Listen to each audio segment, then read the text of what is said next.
Okay, so officially welcome, Sally, to Yeah.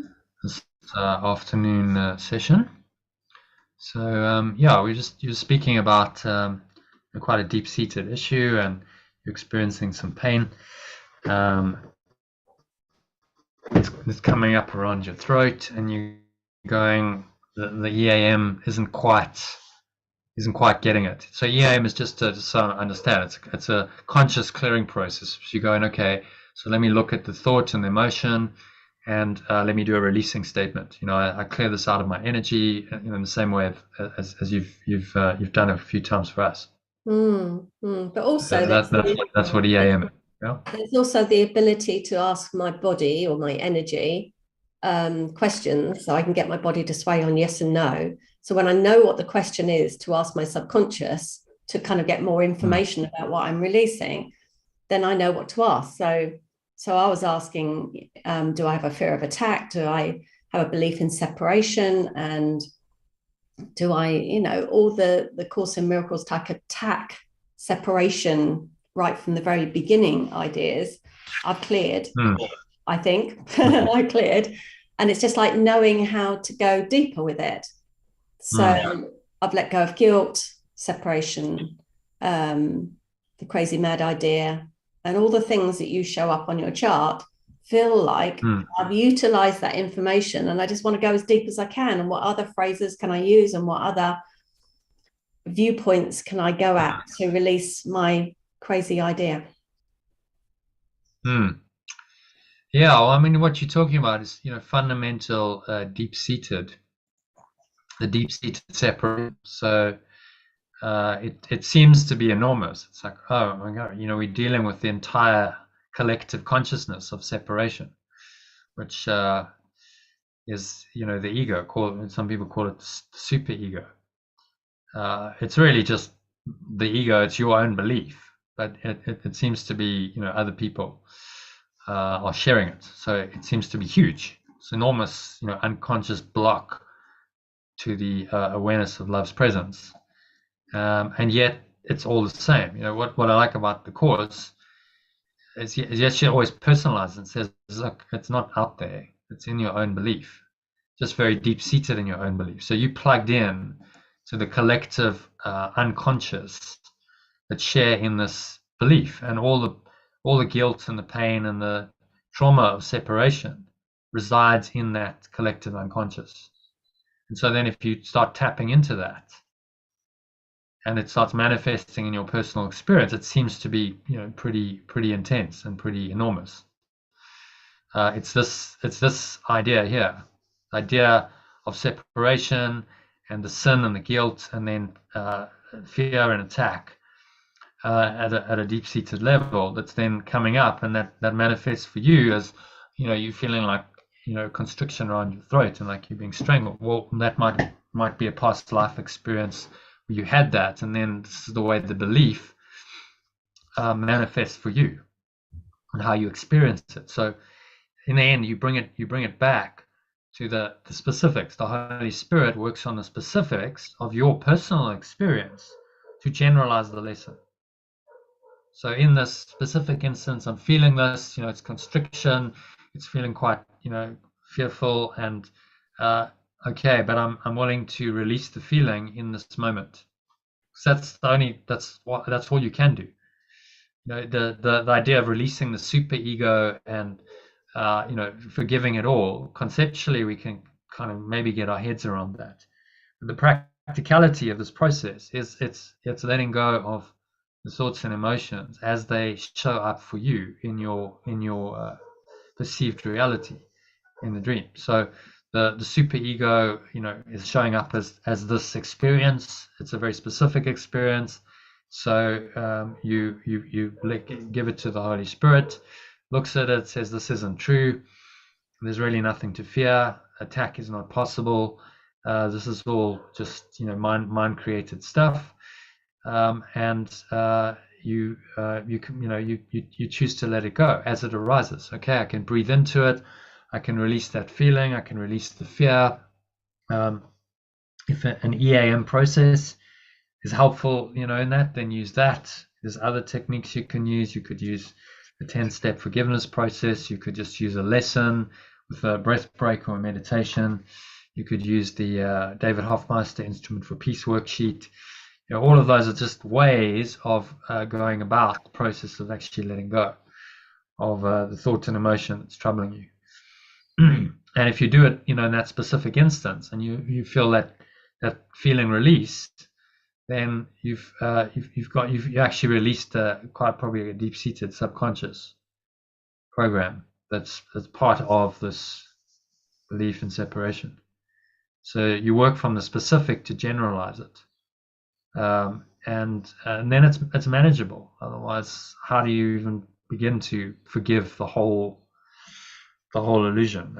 And he's not suggesting we try and do that. If you notice, he's saying, look, just work with whatever's arising in your experience on this level. So the Holy Spirit works specifically with whatever's arising in your experience to generalize the lesson. And as you do this, and you undo in your mind the belief in guilt and sin and fear and attack in each specific instance, then you start to clear out the unconscious mind of the belief. And this is how you systematically undo this very deep-seated belief.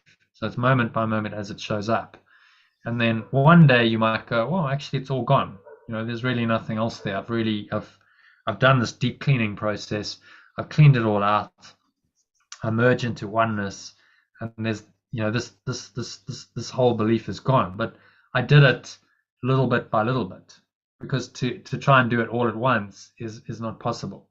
It's too seemingly enormous. So he breaks it down and he says, look, let's understand all the dynamics of the ego and all the aspects, and then as it shows up for you in your life experience, you then work with that aspect, whatever the aspect of the ego that's showing itself. So in this case, it's attack, physical attack, fear of death, showing up as a quite an intense physical experience, seems to be the collector, but actually it's really just your own belief.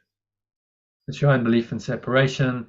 And then the ego is sneaky, because what it's going to try and do is get you to believe that it's somehow too big to do it. So you can't manage it, because the belief is out there. It's the collective. It's not really your belief, but it must be your belief. It's in your mind. Everything's an experience in your mind. So it absolutely is your belief, which you might share with a lot of people. These collective delusions of guilt and fear and attack run very, very deep in humanity. And there's all this karma, the past comes up. And so you feel like, well, it's coming from the past, and it's coming out of maybe a past life, and it's generational, it's ancestral, and so on. But in the end, what it comes down to is there's a thought and a feeling arising right now for you, Sally, in your mind.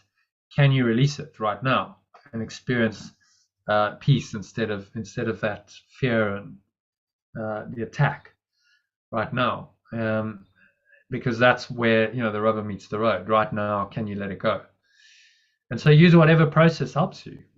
If you can, if it's genuine, if it's going to help you to let it go, and you find the peace that underlies it using EAM, then by all means use it. If you find that's not quite working and you need something different, then experiment. Well, what's going to work in this instance? Maybe a 10-step process, and a written 10-step process. You actually write it out, might work, and just go through it deep, because maybe something needs to emerge. So the beauty of a written process is something maybe needs to emerge from that experience, and in the writing you allow it to emerge, and then you see it clearly. So maybe you have a past life regression. It's another modality, actually, past life regression, to help you to become aware of it, process it, and deal with it. I'm not a fan of going into the past, but if you bring up the energy now through the regression, you bring it up now so that you can clear it, then it's helpful. So there's different modalities, all just with a single purpose of helping you to let go. And I guess part of your journey is to just allow yourself to be guided as to what's going to be helpful in this instance. How should I deal with it? So ask the question from Holy Spirit. So what's the best way of dealing with this, and it'll give you an answer in one way or another. It may not come immediately. It may not be conscious. maybe something just comes into your awareness in the next few days, and you, oh, okay, actually, suddenly a past life regression healer pops into your inbox or something like that. You don't know. If you ask and you really say, look, I'm open to suggestions, then this spirit, which knows the answer, will give it to you in the most helpful form. Because there's this intelligence that knows exactly how to help you resolve this issue and release it and clear it. And if you're willing, then you're already halfway there. It's just, okay, well, show me the how to. Then I'm willing. Show me the how, and inevitably the how will show up. It's interesting you said that something will just pop into your inbox, because something did today. Somebody was offering a session, and so I said, yeah, I'd like one. And so yeah, maybe that's all tied in with asking for help. Yeah, well, if you've already asked and something comes in and it feels right, then go with it, because you just you're not in control of the healing process. If that's what's meant to happen, and the spirit will find a way to connect you with the right person, the right teaching, intervention, whatever, to help you to heal this particular thing. The ultimate is to let go and recognize that it's your delusion. But the process of actually doing that can vary. There's a number of ways of doing that. So just ask for the guidance as to how to do this. Because intellectually, theoretically, this is all fine. We can get this intellectually, but we've got to go way beyond the intellect. That when you're actually dealing with an emotion like that, quite a deep-seated emotion, and then there's a physical sensation that's going along with it. You feel like you're being strangled. This is another level. It's not just intellectual. It's actually deep-seated in your unconscious mind, and it's now manifesting in the body. So you need a process that can go to that level and clear it. Maybe it's just something you continue to work with until it does clear. With the lessons, and use the processes you have. Maybe we do an instrument for peace. To uncover it, really. What you want to try and uncover there is the core belief. What's the core belief behind it? That would be useful. So maybe the instrument for peace worksheet will help you do that. So that you can see it, write it out, go through it, and okay, so that's actually what's going on here. Why am I manifesting this? What's actually going on here? Because there's maybe a deep-seated core belief that the situation is showing you. So it's like taking you to another level of the ego, which is useful. So when these more challenging things come up, it means you're going deeper, and it's a call to heal your mind on a deeper level. So it's all good. It's not easy in the moment, because you're dealing with these very deep-seated patterns, the ego that may been around for many lifetimes. You've had this is, it sounds like past life stuff coming up. Maybe you were strangled in a past life, and then that energy's in your mind, and now it's manifesting through the body. So it's an opportunity to heal it, release that out of your energy, so you're not bound by it. That's your karma being released there. I think I've just had a vision while you were talking, and it was in my first 6 months of life. I think my father put his hand on my throat. I think I'd been crying, and he was just pushing down on my throat. Right. But that would also tie into a past life that I'm recreating in this life. So yeah, that makes sense. Possibly, yeah. So often in this lifetime we'll get triggers which then activate the past life experience. So that was a minor trauma. Presumably didn't, he was just trying to keep you quiet. Didn't actually go the whole hog. But that pressure, I mean, as a little 6-month-old baby, would be terrifying. You'd feel like, I can't breathe, and then that triggers. If you already had that as a resident program, then it's going to trigger that, and then now it's coming up again in your adult life, out of the subconscious, to be healed. Really, that's why it's there, to release that. Forgive him. So forgiving him or anyone else who strangled you simply means you let it go, and you deny the reality of it. has no power to affect you anymore.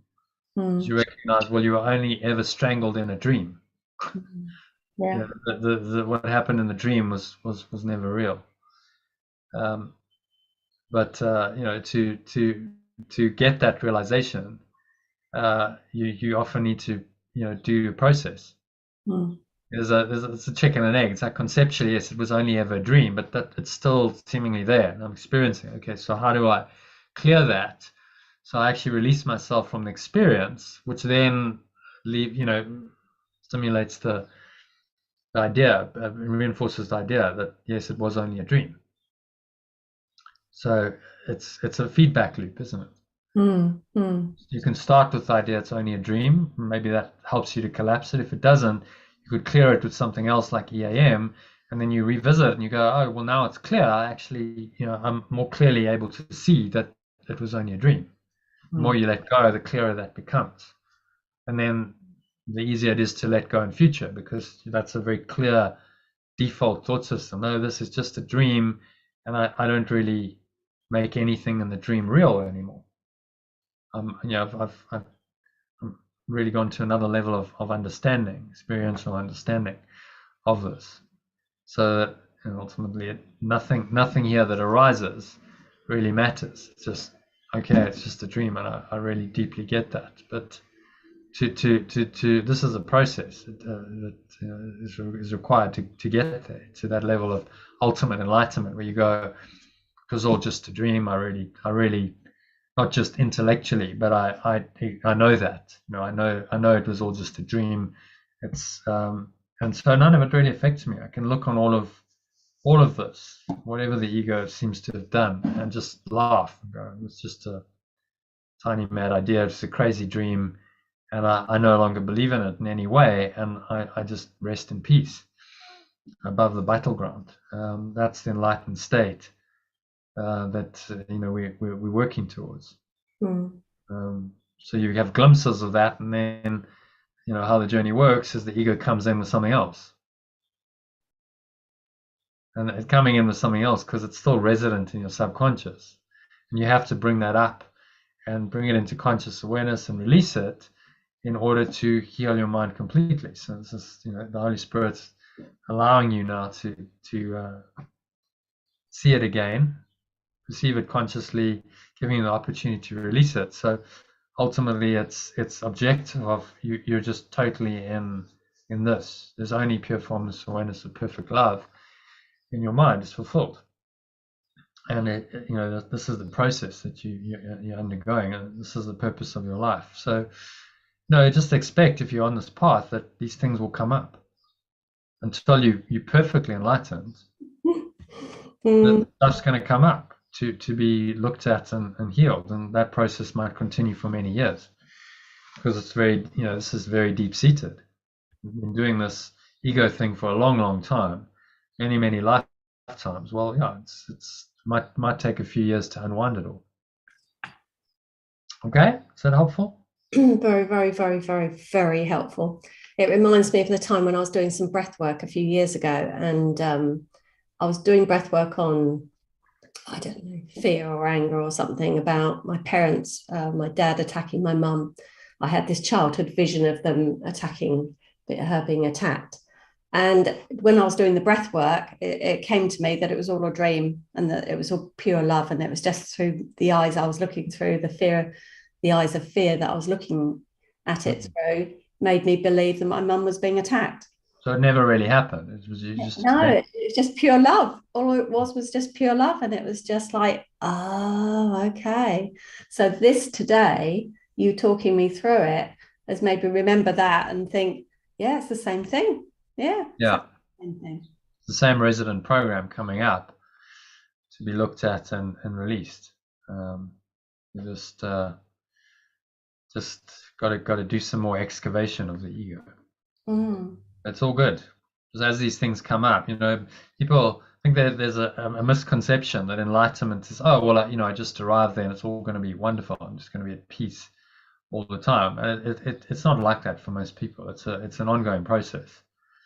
Even Yeshua, as advanced as he was, he still had his stuff that he had to deal with. Did you watch the Mary Magdalene movie, by the way? No, I mean to. I've got that on my Yeah. list too. Really good. Yeah, it's really, really. Uh, it's also a Jesus movie. It's basically Jesus's story from Mary Magdalene's perspective. She's the main character. Him and her are the two main characters in the movie. And it gave a very kind of gritty portrayal of him. It wasn't like, oh, he's the Messiah and he's just like floating above the battleground. And, you could see the man was moved. He had emotions. He brings Lazarus back to life. And then the way they interpret it was that he had this vision then of his own death. He could see clearly his own crucifixion. And then he goes off, having just resurrected someone, and he goes off into a cave on his own, and she comes and finds him and says, what's the matter? And he's crying. And he says, I just, I feel it slipping away. What? She says, no, this life.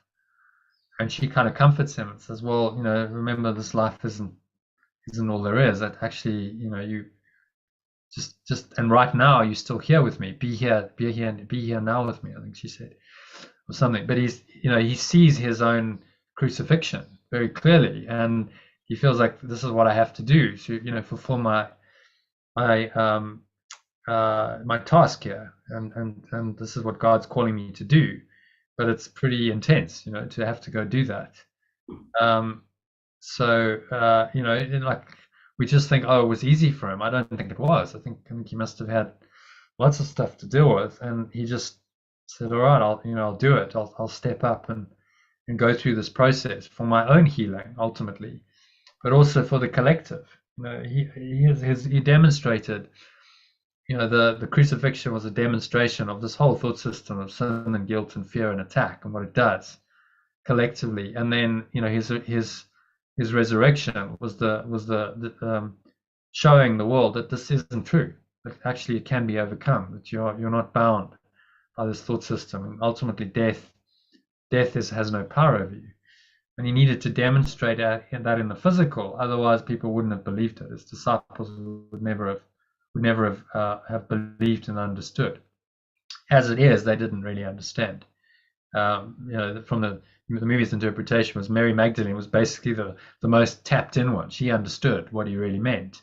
And the men had this misconception, maybe because they were men, that he would come and kind of overthrow the Romans, and there would be some kind of physical, change in the world. They kept expecting him to start the revolution, and then they were crushed when he was crucified. It was like, this isn't how it's supposed to happen. He's supposed to start a revolution and be our king. And she says to them afterwards, well, maybe you've just misinterpreted all along, what he's actually been teaching us. So yeah, some useful, watch it when you have a chance. And then I also included David Hoffmeister's commentary on it, which is also useful to watch that, to listen to that, because he goes into some detail about it to really unpack the lessons. So I don't think it's easy for anyone. It wasn't easy for Yeshua. It wasn't easy for any of the masters to go to this level and deal with the super ego, the belief in separation, and all it entails. Is not easy for anyone. And everyone's got their own unique journey of unwinding from it, and so the Holy Spirit's gonna guide you through that unique path, your own unique hero's journey back to God. And that looks different. It's the same principles, but it's going to be different for you compared to someone else. Okay, so happy with that? Shall we? Yeah, that's really helpful. Great, thank you. Okay, pleasure. So let's have a look at our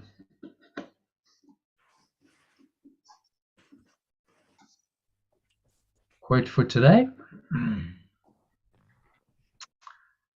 So if you want to read that, I'll just make it a bit bigger for you. Smart men walked on the moon, daring men walked on the ocean floor, but wise men walk with God. Oh, nice quote by a guy called Leonard Ravenhill, who was an English Christian evangelist and author.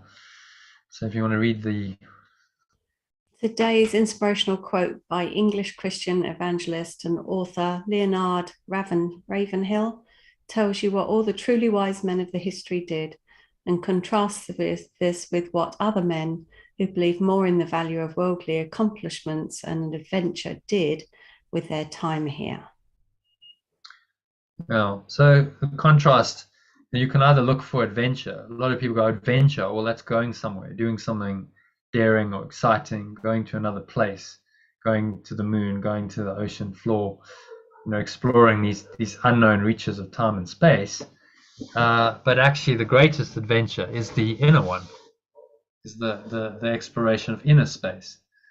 And this is what all the truly wise men and women of history have done. So that sets the scene nicely. I'm going to continue. But if you pause and reflect on why you would want to walk on the moon or ocean floor, rather than focusing on finding God or love in your own mind, it becomes obvious that these so-called accomplishments of the ego or your belief in separation are just distractions from the real accomplishment, which is to discover in your own mind the source of love and allow yourself to be continuously guided by it, so you can ultimately leave this world and universe behind permanently when you finally lay your body aside. Yeah, any thoughts on that? Well, at the weekend, I was watching Wimbledon and I was doing it very consciously. And I was like asking myself, so why am I choosing to watch this? What is the value in watching this illusion? And so there's a little bit of ego enjoyment when somebody would argue about if the ball went off on the line or off the line. And one of the players was in his own little ego world and shouting at the audience and stuff. And but I was watching it in a kind of very set back way, thinking, so is this helping me? Is this leading me to love? Is this helping me walk my path? And the conclusion was no, not at all. I was just like wasting time. I was just distracting myself. Did you switch it off? Yeah. But it was an interesting. Normally, it would be something like, "Oh, I've got good memories of Wimbledon, and it's a nice idea to take the afternoon off and watch something. It's very repetitive. I like the sound of the ball hitting the turf." Yeah. And I did it so consciously this time, and it was like, no, this isn't helpful. Yeah. Well, it's just entertainment in the world, worldly accomplishment. So, someone wins Wimbledon, everyone goes, "Oh wow," So actually, what have you spent your time doing? You spend hundreds of hours hitting a ball over a net. This is what you do with your time. Is this the most constructive way of using your time? If you want divine love, no, it's probably not. It's only on the physical level. The ego says, "Oh no, this is a valuable accomplishment, hitting a ball really well, winning the title," and so it's the ego world. But actually, if you really look at it, you're like, I'm hitting a ball over a net repetitively, over and over and over again. What am I doing here? I had this realization when I played some cricket a few years ago. I played cricket for a summer, and I quite enjoyed the first season. And then the second season, I was like, okay, what am I actually doing here? Like, why? So you bowl a ball and you hit a ball, and most of the time in cricket, you stand around doing nothing on a field, just kind of. And I could be spending time with my family. I could be going to the beach. I could be going for a walk. Do I really want to do this? I was like, no, this actually adds no value at all. And it's supposedly like nice. The illusion is, cricket Sunday afternoon. It's all the English. It's like, no, this is a waste of time. Like this is not how I want to start. So I haven't played since. It's stopped. It's like, okay, enough. There's no. It's not serving me in any way. If I'm spending time, I'd rather spend it with my family and go for a nice walk together, or have a meal together, or go to the beach together, and and play and connect. That's valuable. Connection, oneness, just playing a game, which is really just a contest. Who's going to win, who's going to lose. I suppose like in any game, you can get into flow. It's possible. But we have to make choices about where we want to direct our time and attention. Where is it more valuable to be in flow? On the beach with my family, or playing playing cricket with a bunch of men I probably don't know, and just standing around for half the afternoon. It's like it just didn't. Yeah. So what starts to happen when you go on the spiritual path is what you did previously. So yeah, you might have watched Wimbledon in years gone by and quite enjoyed it. These things come into question. You have to go, is this really, is this something I want to continue doing? Because everything's changing. Your entire thought system's changing, and everything is now perceived differently. Wimbledon and these games that people cherish here is no longer really important to you. I went along once to Wimbledon a few years ago, just to sort of check it out. Went to the outside courts, spent a couple of hours, and it's like, so what? So I've been to Wimbledon, people are, hitting balls over nets. Oh, wow, because it's an illusion, isn't it? It's like, oh, Wimbledon, because it's Wimbledon, it's the greatest, the greatest tennis tournament in the world, and it's like, British tradition.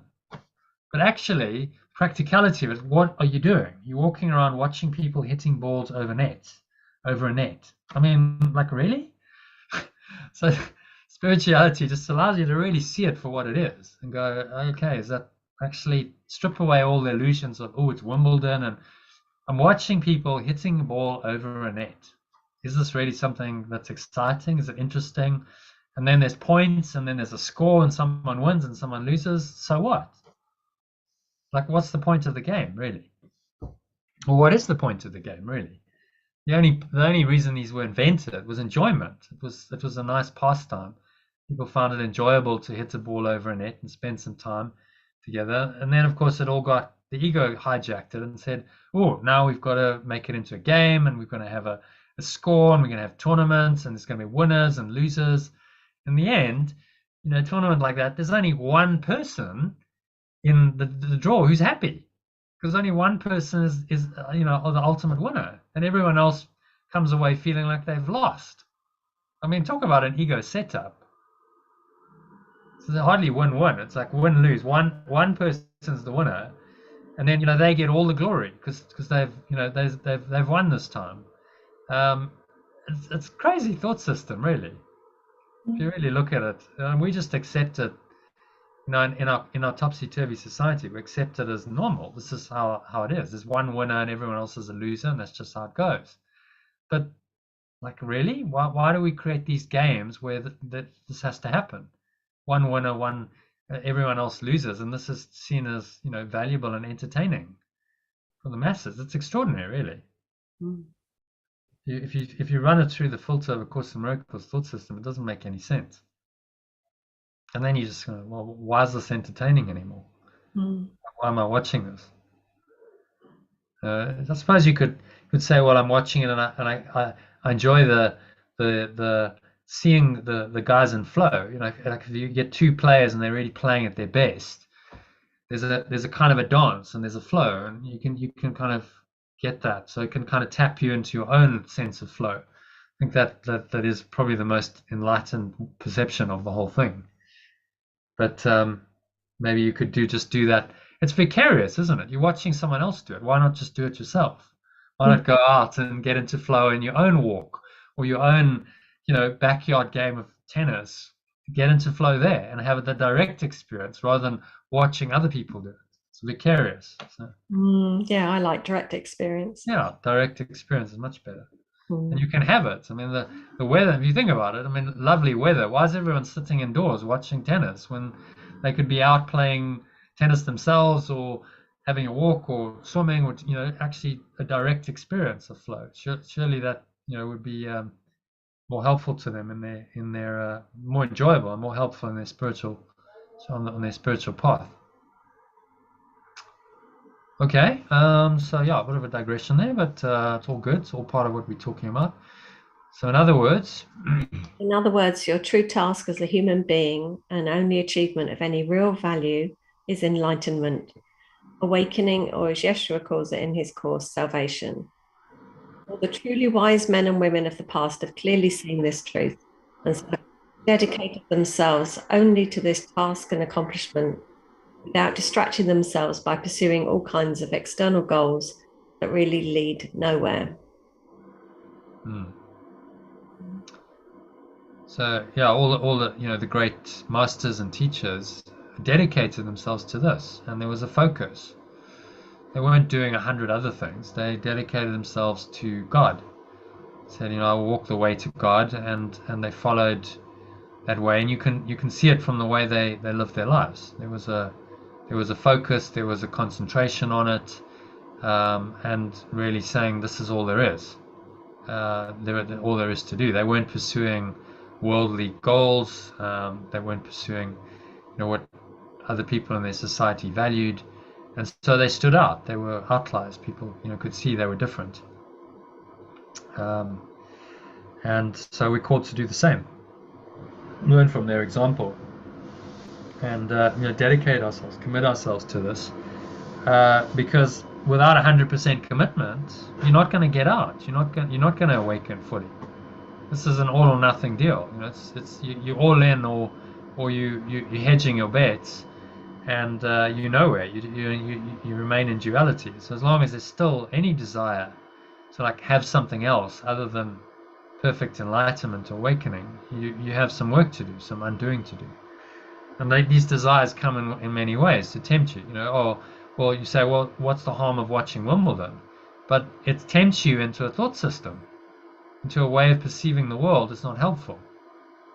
That's the harm of it. So the ego is going to use that experience to try and keep you away from this divine love. Get you into a thought system based on competition and ego and separation and who's winning and who's losing, and this is seen as valuable. And you need to be very vigilant for all of it, because this is how the ego still gets you and still entices you to believe in it. Okay? Okay. That doesn't mean that they haven't fulfilled their responsibilities to others in this world, but only that they have seen that the purpose of every experience they have in life is to help them get closer to God or perfect love. But what does this mean in practice? And how do I actually live this way? You may be asking now. No. In detail in today's bonus meditation of this. No. So have a listen to that. There's some good stuff in this, if I recall. It was a recording from last year. I'm just gonna give me a moment. I'm just gonna close my window because I've got some truck going on outside here.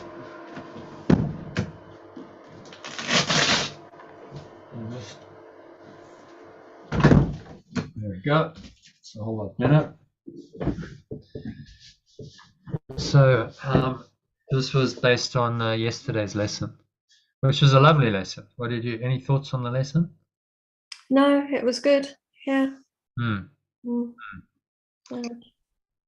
I kept checking in with it every hour, but yeah, that's all that was happening to me. Great. So breath watching.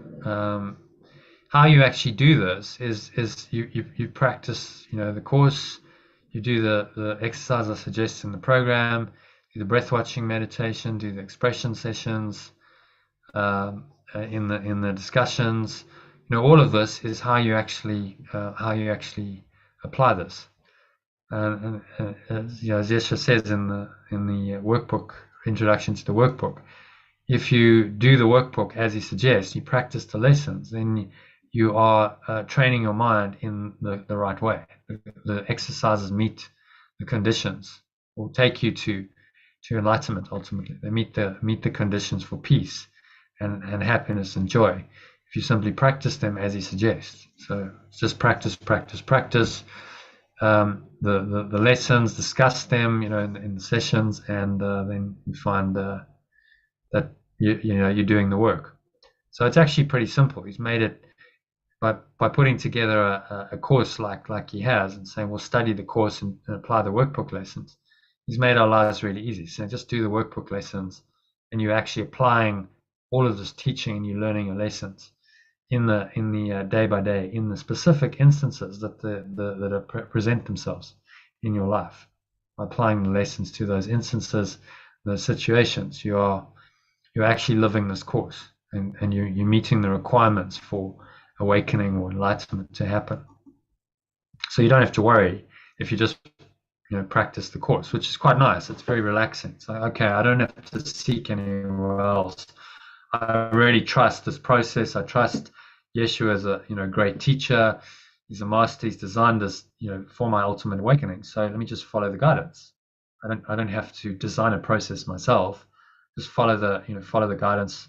I've just put a bit of structure around it, so giving you some structure and some tools and techniques to help you to practice it more easily. So just follow the program, and you can't fail. It's a done deal. You'll systematically and progressively unwind your ego, and go back to God. What I noticed yesterday, though, is I got up really early. Somebody was staying here. I had to take them somewhere at 4 a.m. So I missed my morning practice sessions. And normally I'd stay upstairs and do 2 hours of some spiritual, meditation, reading your stuff and going through all that. And so I missed that routine, the habit of my practice. And I went out and took her off and did everything I needed to, and then kept thinking, I must do the morning meditation. And the hours just went on. I'd go to look at it and I'd get distracted. So I didn't do the morning, was it 22 minutes or whatever meditation? And I so noticed how that upset my daily practice, that it was the ego got in the way, the routine wasn't there. It just didn't set me up well for the day. And every time I picked up the lesson, I thought, now I'll do the meditation. I felt tired, I got distracted.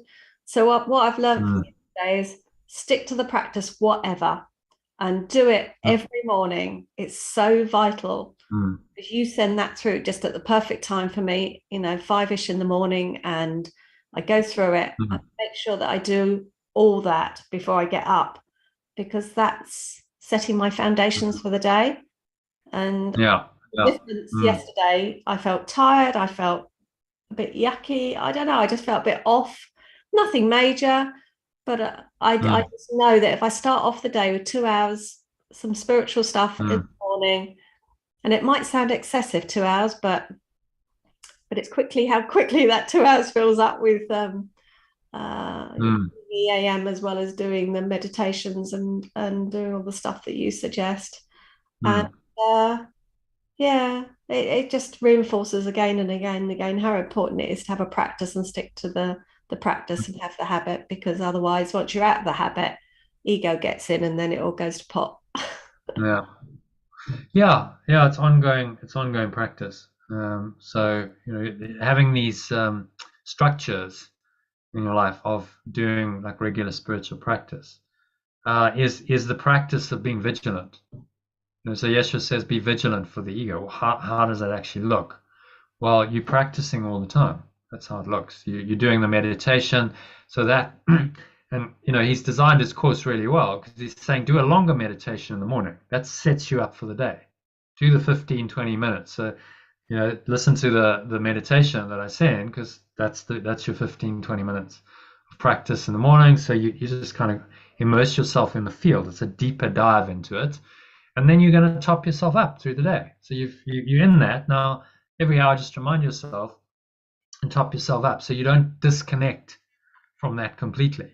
But if you haven't had the deeper connection into it in the morning, then you don't establish that that connection, and the top ups don't work as well, because you weren't there to start with. So the way he's designed it, is really clever.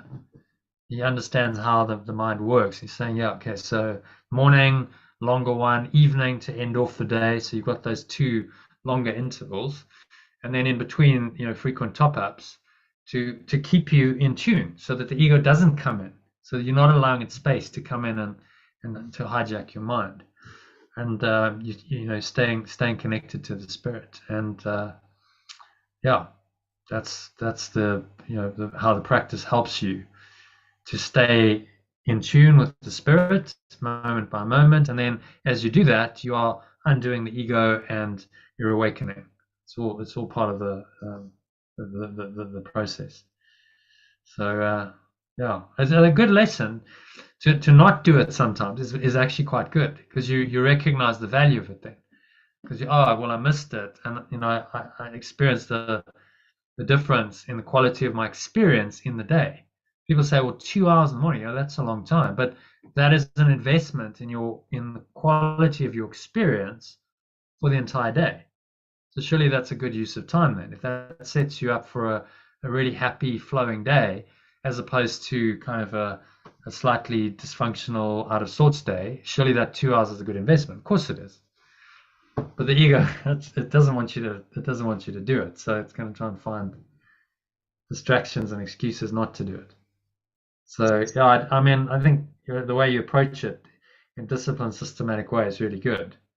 It's like just sit down, do the practice, and really make that like a yes. Every morning I get up and I do it. It's a done thing. It would be the way I'd encourage everyone to do it. Have a regular. Maybe it's not 2 hours for some people. Oh, I don't have to. Okay, we'll do half an hour then.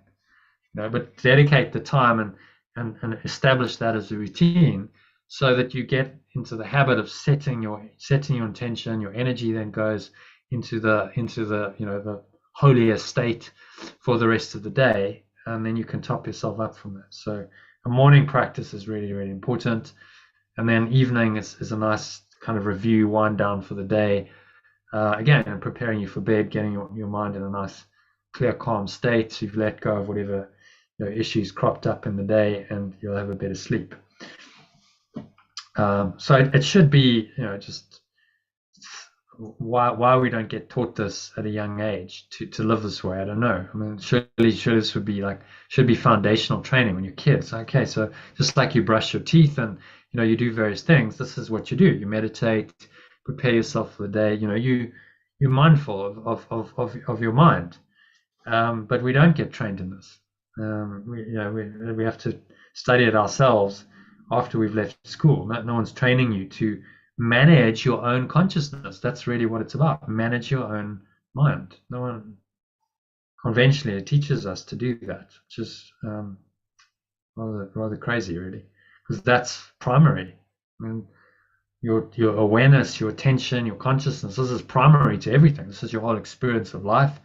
This is how you learn in school, how you pay attention. Why don't they train this stuff? There should be a subject of mindfulness or mind training, or however they want to frame it, where people get lessons on how to pay attention and how to learn effectively. That should be one of the subjects in the curriculum, the most important subject, because it affects everything else. But we don't do that in our topsy-turvy society.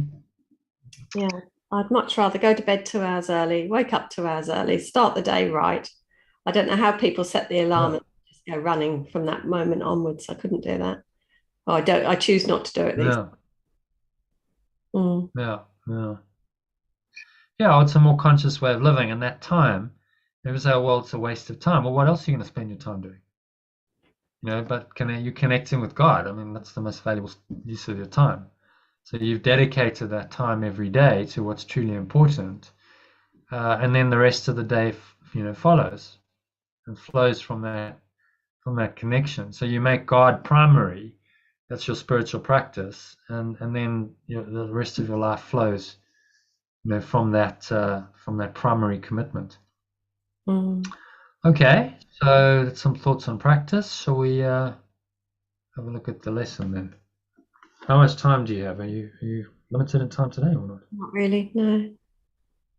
Okay, so we can. So the lesson: I walk with God, love, imperfect, perfectly, holy. It's difficult to read like that. Let me read it one way and then the other way. I walk with God in perfect holiness, or I walk with love in perfectly whole awareness. Correct. Well done. In perfectly whole awareness, which is really what holiness is. Perfectly whole awareness. Oh yeah, I hadn't realized that. Oh yeah. Yeah, perfectly whole awareness. So there's no There's no nothing that's fragmenting my awareness. That's what perfectly whole awareness. I'm not thinking in ego terms. No separation thoughts are entering my mind in perfectly whole awareness. It's just truth. There's love. There's this underlying pure formless awareness. And now all of my experiences within that awareness are what we call in a flow state. In that awareness, we feel expanded, we feel connected, we feel happy, we feel joyful, because the separation idea is not entering into our awareness. So that's what he means by holiness. Mm. Okay, so let me just grab this, and we'll do a bit of translation as we go.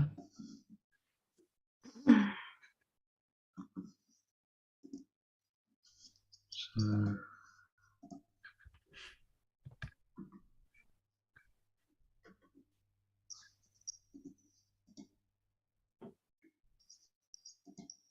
okay, so here we go.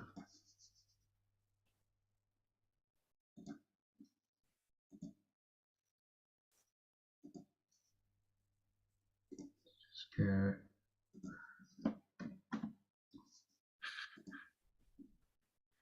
Right, and then get this one up.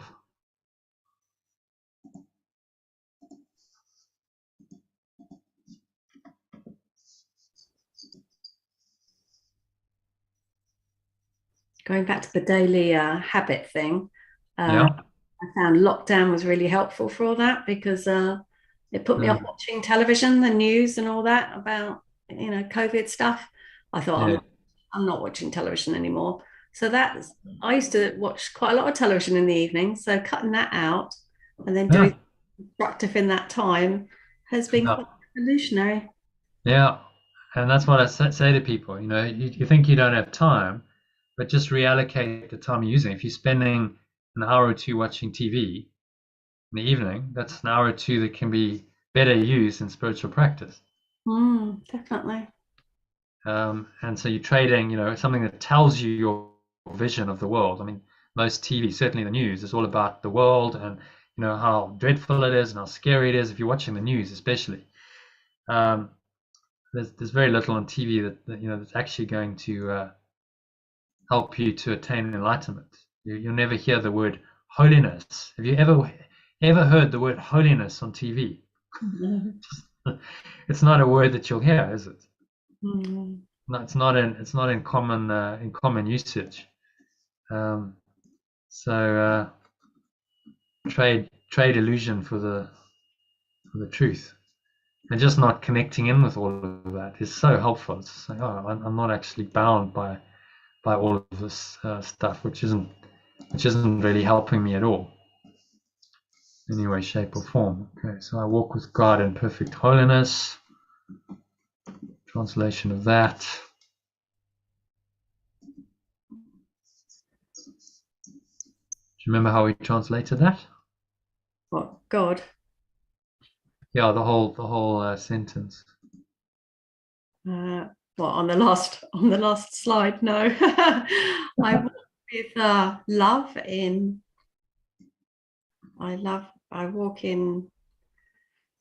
with pure awareness of perfect love. Or are we doing love? I walk with love in pure awareness. Was it? So this. So walk with Awareness, in true awareness. Yeah. I can't remember. It's only 2 minutes ago. Yeah, it's interesting, isn't it? I walk with love in perfectly holy. So that's really what holiness is. I actually wasn't sure how to translate that for a while, but that seems to me to be the best translation for it. Holiness is whole awareness. So it's an awareness that's not fragmented by the belief in separation. Walk with love in perfect holiness means I walk with love in perfectly whole awareness. So there's no belief in separation that's coming in to disturb my peace in any situation. And that's what we call a flow state.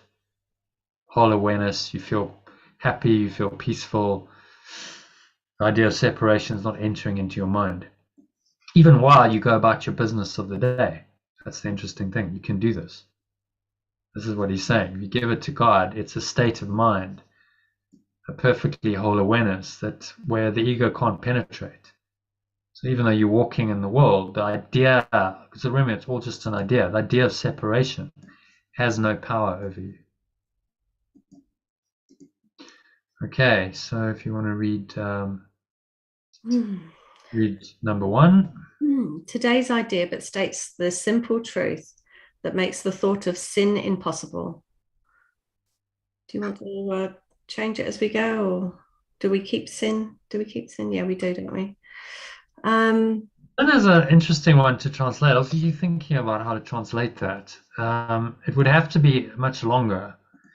So sin is really the idea of error made real and made permanent and uncorrectable. Error made permanent, real, and uncorrectable. That's what sin means. But that's quite a mouthful. Error. The idea of error made real and uncorrectable would be the translation for sin. That's quite a mouthful. What do you think? No, sin's fine. I mean, we know what sin is in normal everyday terms. So we're halfway there, aren't we? But yeah, interesting. All right, sort of sin impossible.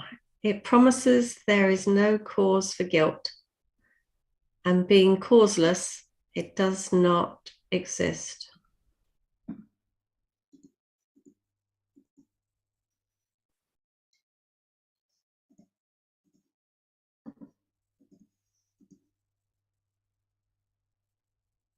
Okay. Yeah.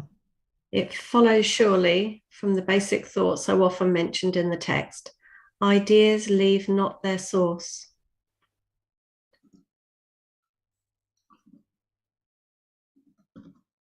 Let's put I think that needs a semicolon, colon actually. What do you think? Follows surely from this basic thought, so often mentioned in text. Ideas, and then we'll just retranslate that. Do not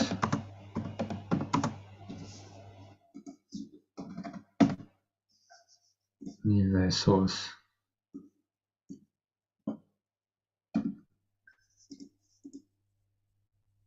Surely from this basic thought, so often mentioned in the text. Ideas do not leave their source. You understand that? No. Okay. It promises there is no cause for guilt, and being causeless, it does not exist. Okay, so the logic is clear. It's saying this actually doesn't exist. The idea of separation. Let's have a look at the diagram. Idea of separation, thought of separation, never really happened. Doesn't really exist. So there's no cause for guilt, because guilt rests on the idea that separation has actually happened. You have actually separated yourself from eternal love. So being causeless, guilt being causeless, no separation really happened, therefore doesn't exist. That's the logic of the Holy Spirit. So it promises there is no cause for guilt, being causeless, it does not exist. Follows surely from this basic thought, so often mentioned in the text. Ideas do not leave their source. Okay. So the idea of separation, if it's a false source, the idea is false. Once you believe in that false idea, ideas don't leave their source. So all the following ideas. Oh, I see. Yeah. You have individuality, the idea you've already done something wrong, that you're guilty, that you've committed a sin, that now you need to fear punishment, fearful, wrathful, vengeful God, accusation, blame, attack, the split in the mind that's symbolized by the separation, all the seemingly separate life forms. The whole thing, the idea hasn't left its source, you see. All of this comes from one tiny mad idea. That's now the source of an entirely false reality. So everything in the ego world, everything we experience here on these lower levels, hasn't really left its source. It's part of the idea of separation. It comes from the idea of separation, which is then the false God. If you worship that idea, in other words, you give worth to it or value to it, you are worshipping a false god. And so all of it is connected to this. So in the same time, ideas don't leave their source. That applies to this source. So a true idea, so the idea of perfect oneness, anything that comes from that idea hasn't really left its source. So it's still connected to the source. So now our job becomes to reinterpret all of these false ideas, simply recognize that they're false, that the idea of separation that underlies all of them as their source really never happened. It's causeless. And actually only one idea is still true. The idea of perfect oneness is still true. And therefore everything, if that's still the truth underlies everything. So at a deeper level of all the ego's miscreations, the guilt and the sin and the fear and attack, underlying all of this is still the love. That's still there. It hasn't really left its source. It's still there. So you never really did this. Then he goes on to explain it in this instance, and he says, if you read the next one, this be true.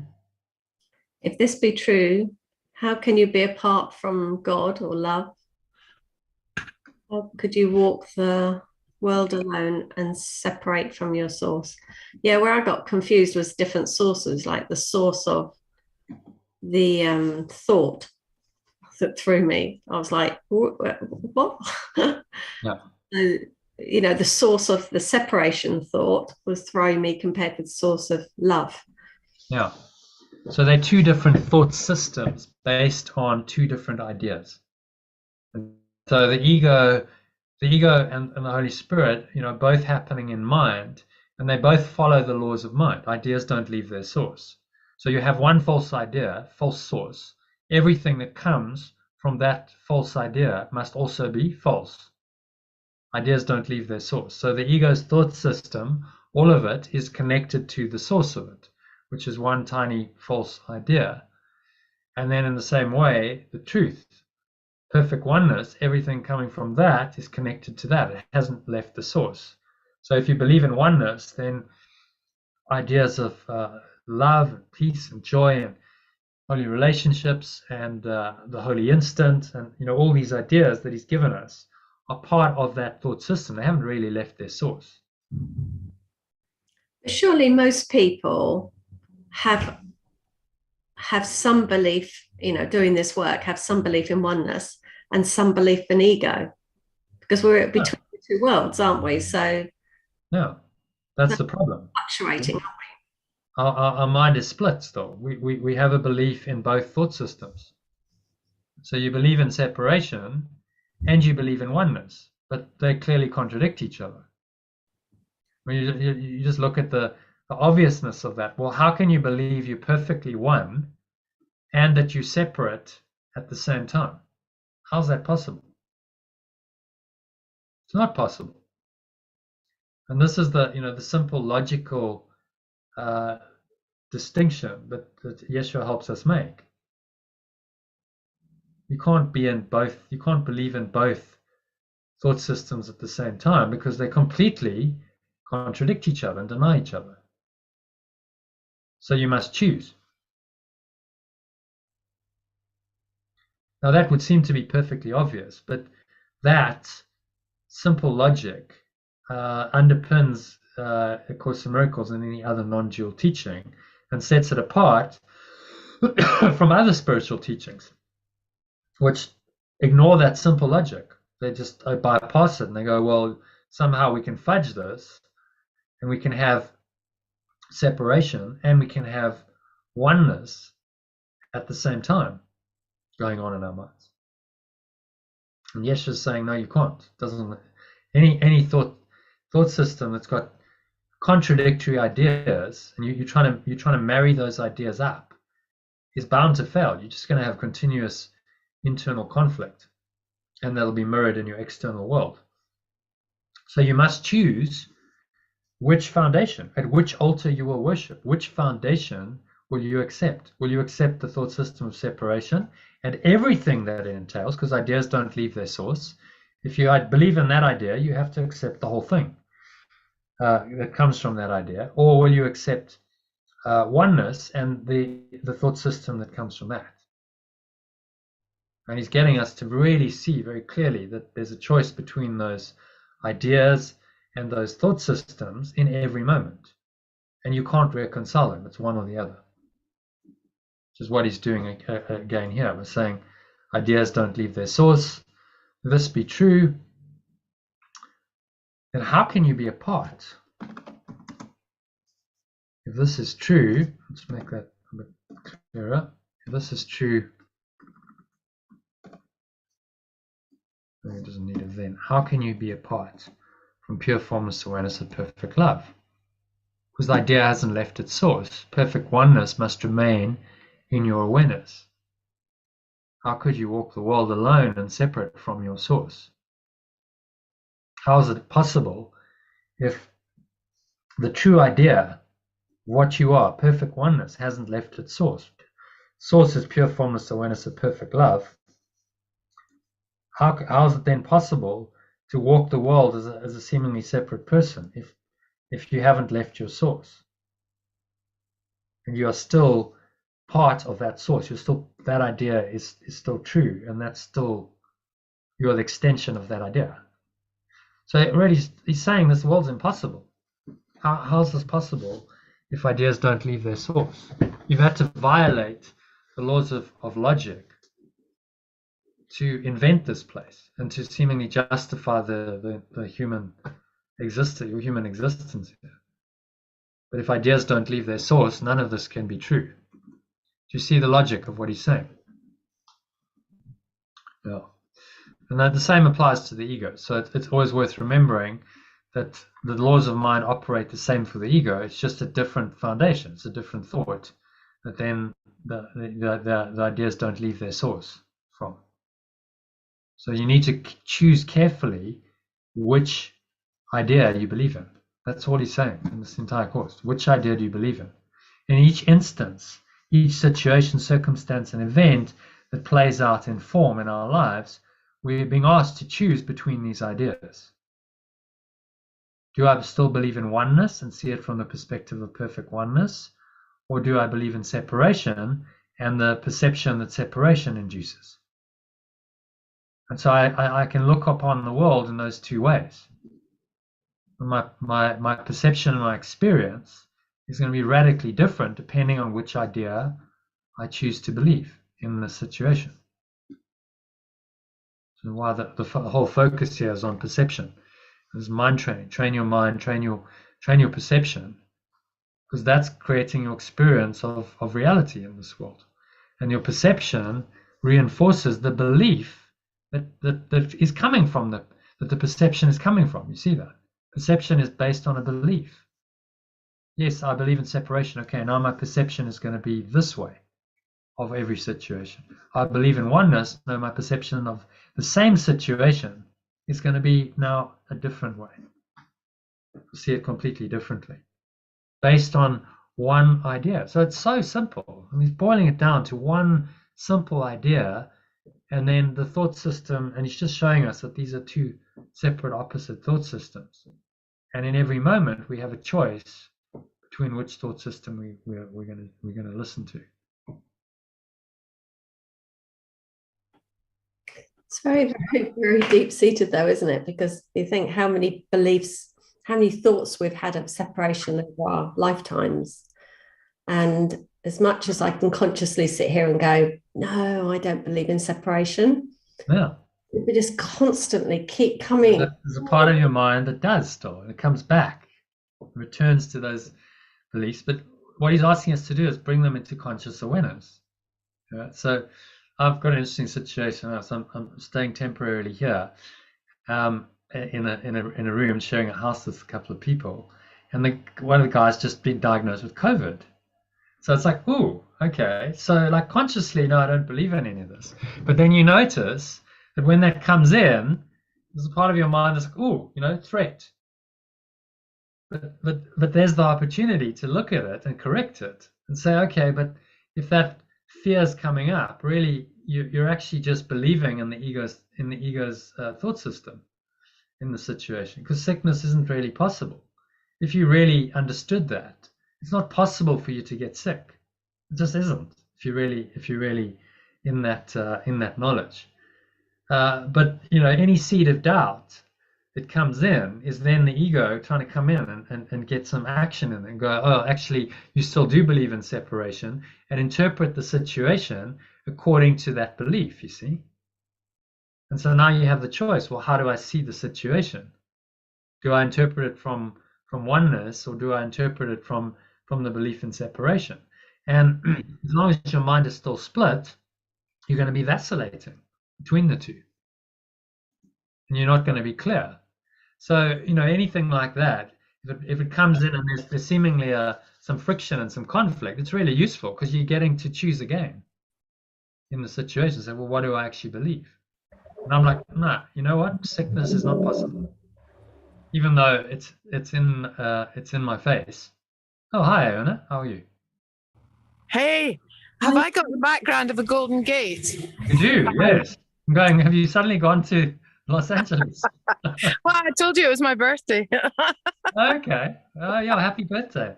Amazing. Thank you. Yeah, I did wish you last night. Yeah, exactly. 1 minute past midnight. It was my birthday, so you were the first to wish me happy returns. Yeah. So it's been a good day so far. It's lovely.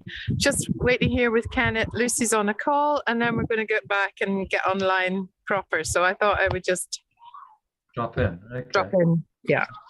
Nice. Okay. So do you want to do some reading, or just listen in? Or? I'm very happy just to listen in right now, because I'm on my phone and the text is teeny weeny. Yeah. Okay. So we're just doing the lesson for today. Nice. Done paragraph 1. Mm-hmm. So Sally, thoughts about paragraph 1? You want to give a little summary for Iona? Just got to know if the source of belief is coming from oneness or ego separation, and see which perception I've got from my experience I'm having, creating the experience I've got. Yeah. And he's really saying, how is it really possible if ideas don't leave their source and you are still perfect love, perfect oneness?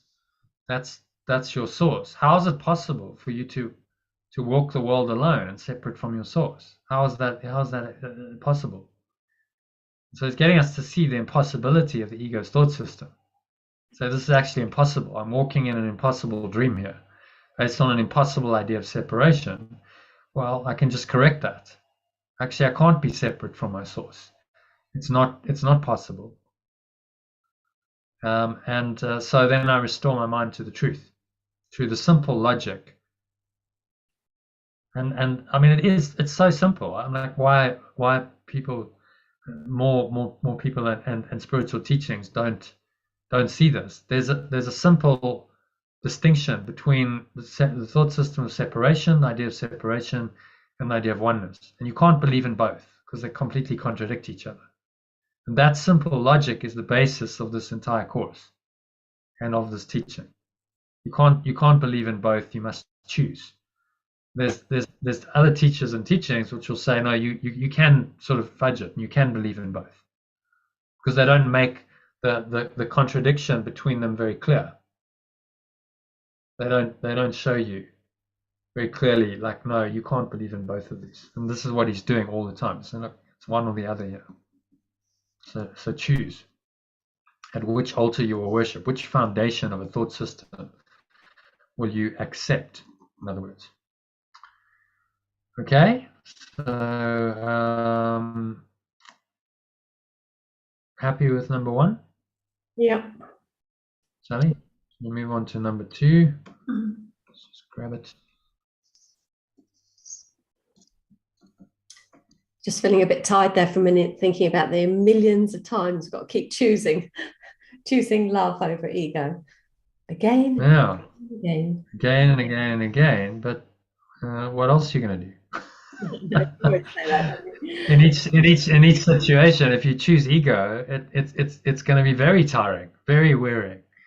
That's because there's no hope in that thought system. So that's how we get really tired. Yeah. Keep making the wrong choice and going down a path where there's no hope. That's extremely tiring. Okay, so number 2. We are not inconsistent in the thoughts that we present in our curriculum. Truth must be true throughout if it is to be true. It cannot contradict itself, nor be in parts uncertain or in others sure. You cannot walk the world apart from God or love.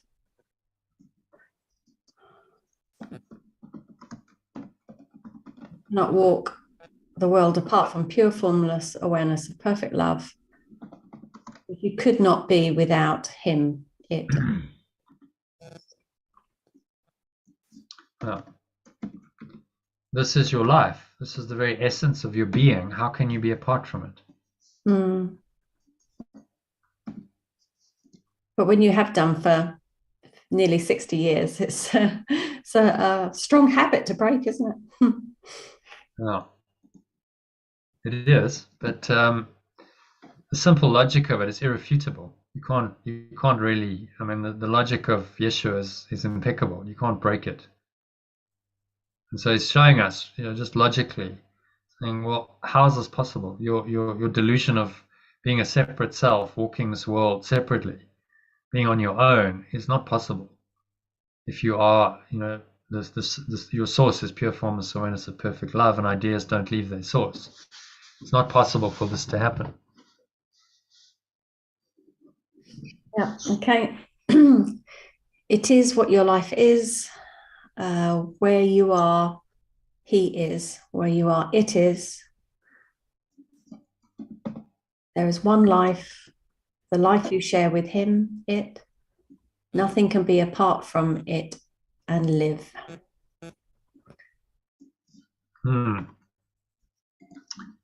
Nothing can be apart from it and live. So really what he's saying here is that what we think of as life in this dream world is not really life at all. You go, I'm alive for 70, 80, 90 years as a human being, and this is my life. And if I'm in the thought system of separation, I think I really am a separate person. This is not life at all. Nothing to do with life. It's a dream of life. It's a delusion, a false life, just mind-created madness, spinning around, masquerading as life. But true life, eternal life of the mind as one with itself, one with pure formless awareness of perfect love. That's eternal life. That's the truth. And that has nothing to do with the dream life that we've invented to replace it. It says there is one life. Right? You don't have a life. People say my life. That's a delusion. You don't have a life. It's just a dream. It's a fiction. Your life in form is a fiction. The truth is there's only one life. We are all that life. It's the very essence that underlies all form, and we share it. We share it with each other. We share it with our source. So in truth, nothing can be apart from the source and live. So we think we're apart from it. We're not really alive. It's like a walking death. We're the walking dead here. Most people who believe in separation, that's what he's saying. That reminds me of one day when I went to pick up my son from train home from London, and all these people got off the London train and they all looked like zombies. Their souls weren't there. They were just pale and rhythmic and not speaking and just weren't there, weren't present. And I just watched all these people go off the train and I thought, oh my God, is that absolutely not living life. Reminded me of that. Hell, there's the Walking Dead, kind of apparently having some awareness and consciousness, apparently able to walk around and make decisions in the dream world, but there's really nothing going on there. So there's nothing of any substance at all until they start to awaken, until they're starting to tap into eternal life and let that come through. It's not really life at all. Mm. So, we're living in zombie land, I'm afraid. Mm. Most people just zombies programmed by this ego to just play out the program of separation. And if you don't question it, you think this is your life, but it's not. You're not really living. It's not life as Yeshua is defining it at all. A delusion of life, separated form of, it's a parody. I think he says at some point, your miserable parody of life that leads to death. This is what we've invented here, and he's pretty scathing about the ego's entire construction. So don't give it a reality it doesn't have. It's just a parody of true life, of eternal life, that just needs to be let go of, undone. And the mind offers you nothing. Mm. Okay. Any thoughts on that? I can read for the next bit if you like. Yeah. Okay. Yeah. And describe the correct paragraph. With that.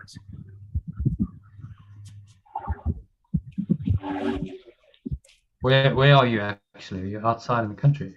Yeah, we have stopped at a fruit farm and we bought some fruit. And this is on the way back from a cafe that I wanted to check out in an old farm building. And both Kenneth and Lucy were very, how did you describe it? There was somebody came in with a lot going on and they both really felt it. So I had to do some quick first aid, in a sort of Kenneth style. And then we went next door into the shop, and the woman who was behind the counter, she came out, she followed me and Lucy around. She said, "Are you energetic workers?" "Oh, yes." And we had this big discussion about, what you're talking about now. It was great. Yeah. So I said, as you carry the energy, people pick it up. Yeah. You start having miraculous encounters. Yeah. Encounters. Right. So, and actually, yeah, Lucy said when we drove away, "Oh my God," she said, "I was just going to mention Jono's retreat, but we got her name. She had to go off and talk to a customer, but we got her name. We'll go back and talk to her again and tell her about the retreat." Because we both felt she was really strong candidate. Fantastic. Okay, amazing. Yeah. Spreading the light. That's it. Okay, so do you want to read number 3 for us? Number 3. Yet where it is, there must be holiness as well as life. So whole awareness. Yeah. Yeah. No, I think that's a good translation. I like that for holiness. What do you think? It works for me every time. Yeah. Yeah. It works in the holiness can be a bit abstract. Like, what does that actually mean? But whole awareness is like, okay, I'm in awareness. My awareness is not fragmented here. I'm not in separation. I'm just in a whole state of mind. I'm not seeing the separation anymore. And so whole awareness is directing, everything I'm thinking and doing. Yeah, exactly. No attribute of it remains unshared by everything that lives. What lives so is... How about, let's say this better. That's very clumsy. None of its attributes. No attribute of it. None of its attributes, shall we say. I think that's a better way. None of its attributes remains unshared by everything that lives. Remains unshared by everything that lives. Yeah. So it's everything sharing in its attributes. Yeah. Everything, we could turn it around and say everything that lives, instead of a negative, we'll do it as a positive. How about that? Everything that lives shares all of its attributes. Yes. Yeah, exactly. Instead of a negative, it's everything that lives shares in all of its attributes, rather than the double negative.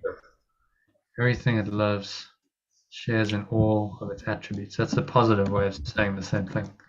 Yep. Yeah. What lives is as wholly aware of itself, of perfect love.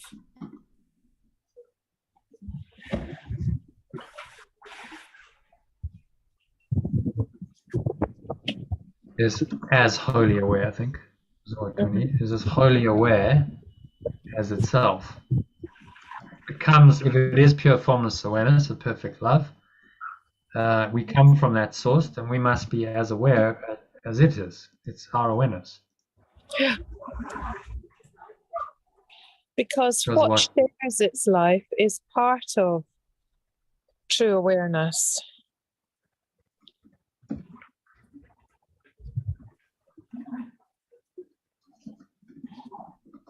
All that pure formless awareness. And could no more be sinful than the sun could choose to be of ice, the sea elect to be apart from water, or the grass to grow with roots suspended in the air? That's wonderful. Oh, hi. Yeah. Hey, all done? All done. All done? It was really quick. Right. I've got a background. Hi, Lucy. Hey, that's fantastic. Nice to see Yeah, you. nice to see you. Yeah. Nice to see you again. Welcome back into the room. Thank you. I know it's really lovely to be here, Yeah. and I did read the lesson today and thought, yeah.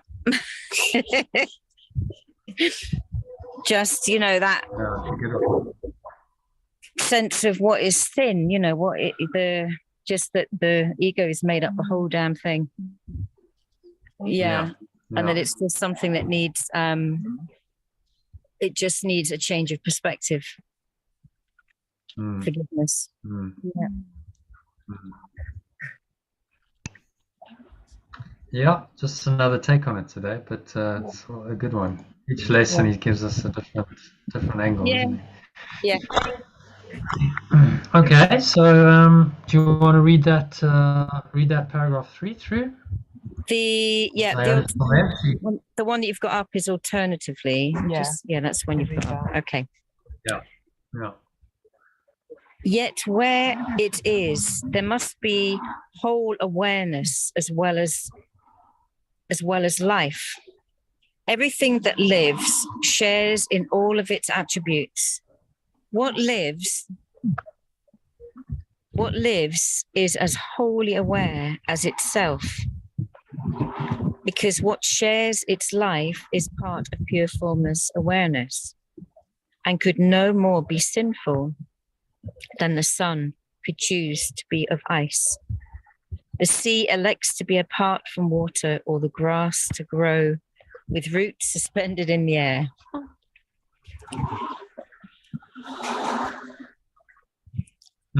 Okay, so any thoughts on that?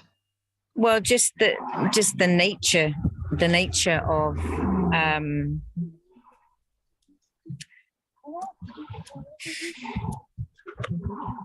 pure formless awareness is nature. It's just nature. We are nature.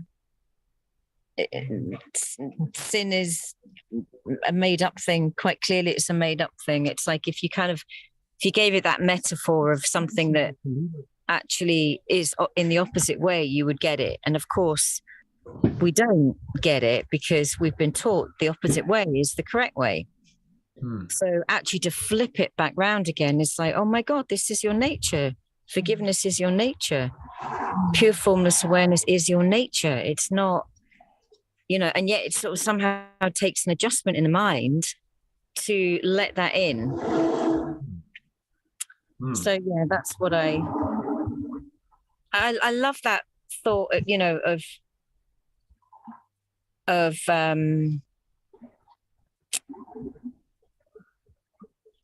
forgiveness. Because we believe in sin, we need forgiveness, but that forgiveness is just like water. It's available, it's abundant, it's all around us. Well, it's really what forgiveness does, or letting go, does is it taps you into the source, the water of life. It's the metaphor. The source of the spirit that's always there. This pure formless awareness, this life essence that he's talking about. Letting go of forgiveness reveals that, connects you with that, and restores your mind to an awareness of it. So you drink of the well. Now this is where well comes from. You're well because you drink of the well of the spirit. Oh wow, well from the well. That's where well-being comes from. I'm well-being. I'm connected to the source, and I'm drawing up from the well. It's that whole metaphor of the holy water. You're drawing it from the source. So that's where well comes from. You're drawing it up from the source of your being. Well-being means that you are in this awareness of your source, of life itself. And how can you be separate from your source? As he's saying, how's it possible for you to be separate from the source of that which gives you life and that which you are? It's not possible. So how can this life essence be sinful? And he says, using analogies in the world, it could no more be sinful than the sun could choose to be of ice, the sea elect to be part from water, or the grass to grow as roots suspended in the air. It just isn't possible. This defies all the laws of what he's talking about, the laws of nature in this world, to illustrate the point that this pure formless awareness, the very essence of life, cannot possibly be sinful. It defies all the laws of this universe of truth that we're talking about. In the same way as the sun being of ice, or the sea electing not to be water, or the grass to grow with roots suspended in the air, would violate the so-called physical laws that we know. In the same way, sin violates every spiritual truth. So it just cannot be true. He's trying to help us to see that and accept that, yes, I accept the logic of it. Sin and anything other than this pure formless awareness, which is the source of life, cannot be true and is a delusion and is not life at all. So it's a parody of life. Yeah. We have to replace the true eternal life. So he says that at some point in this. He says it's your miserable parody of life. Let's see if I can find it actually. I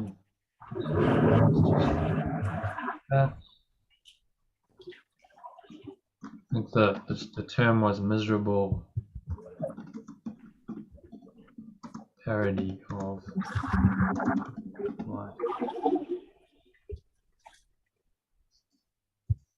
Let's see. There we go. Workbook lesson 121 it was. Your miserable parody of life. What was that? Right.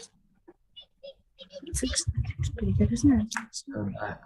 Yeah, it was 121.5. It's not amazing. Oh yeah. Where it is. I've just made it bigger.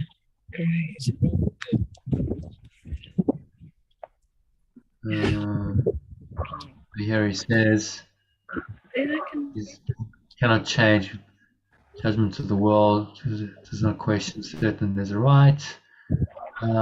It's here somewhere. I'm not seeing it. I'll just project. There we go. I'm in number 4. So read that paragraph, someone. I think that'd be quite useful. Can you read that? Yeah, okay. The unforgiving mind sees no mistakes, but only sins. It looks upon the world with sightless eyes and shrieks as it beholds its own projections rising to attack its miserable parody of life. It wants to live, yet wishes it were dead. It wants forgiveness, yet it sees no hope. It wants escape, yet can conceive of none because it sees the sinful everywhere. Yes. See sinful everywhere. Sees sinful everywhere. So not error, which is immediately corrected in our right mind by Holy Spirit, but sin, which is just, as he says, this is just ego's meat and bread. Just this is This is what ego feeds off, isn't it? You're a miserable sinner. I'm reminded of my dad saying to the dog, go away and think about your sins. To the dog. Yeah, and the dog has no conception of sin unless it's projected onto him by the humans. You know, if the human makes the dog feel guilty about something, then the dog will have a concept of sin, but it's just, you know, that doesn't exist otherwise for that dog. The dog's just doing what the dog does, you know. Dog does what a dog does. Yes. Dog does what a dog does, yeah. So in the same way, you know, and being pretty clear here, it's miserable parody of life. I mean, he's calling this world a miserable parody of life. What a waste, huh?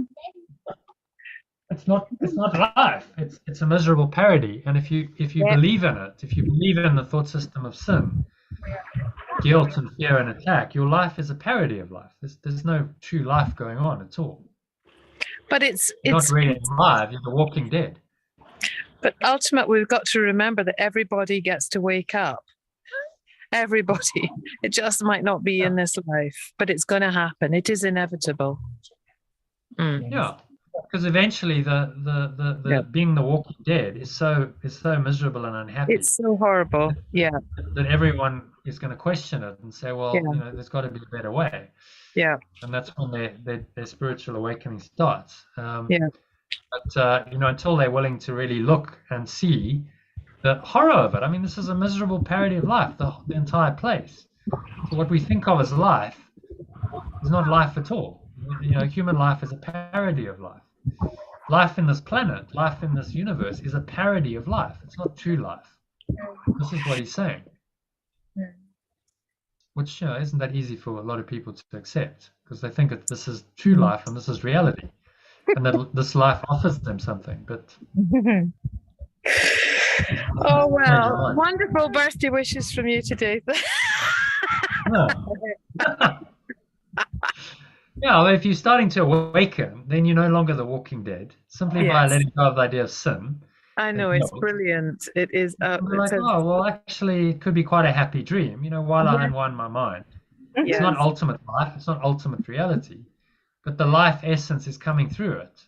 The river of source is running through the whole dream and actually bringing happiness, joy, flow, connection, holy encounters, miraculous experiences into my experience. So, you know, my awakening can be quite a joyful process.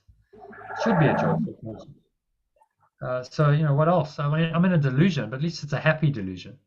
And I'm recognizing, you know, that I'm not, if I see it for what it is, I'm not deluded anymore. I understand what it is, and I'm not allowing the ego to come in and hijack my mind into crazy thought system of sin and guilt, fear and attack, and make my life a parody of life. I'm not allowing that to happen anymore.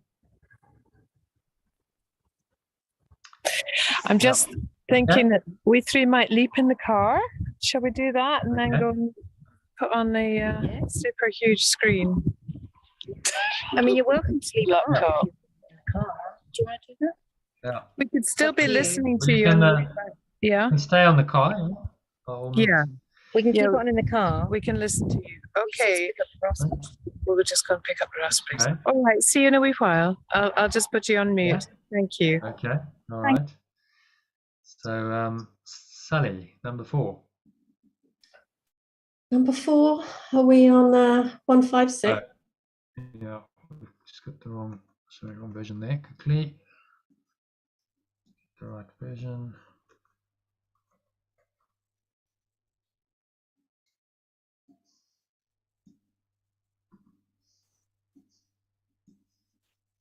Okay. I'm not sure this will need any translation, actually. It's just poetry that he's doing here. So just read it as it is. There is a light in you which cannot die, whose presence is so holy that the word is sanctified because of you. All things that live bring gifts to you and offer them in gratitude and gladness at your feet. The scent of flowers is their gift to you, The waves bow down before you, and the trees extend their arms to shield you from the heat and lay their leaves before you on the ground so you may walk in softness while the wind sinks to a whisper round your holy head. Oh, isn't that beautiful? Yeah, I mean, he is poetic. There's some great poetry in the course as well. So that's just a really feel good. What he's saying is your perception of the world, though it's a dream, is going to be a happy dream, and you'll feel like you're connected with everything. So it will feel to you like, the scent of flowers is a gift to you. Waves bow down before you. Trees extend their arms to shield you from the heat. Lay their leaves before you on the ground that you may walk in softness while the wind sinks to a whisper around your holy head. It's just like it's a friendly world. He's saying you will live in a friendly, beneficent world, and you'll perceive it as such when you're in this enlightened state.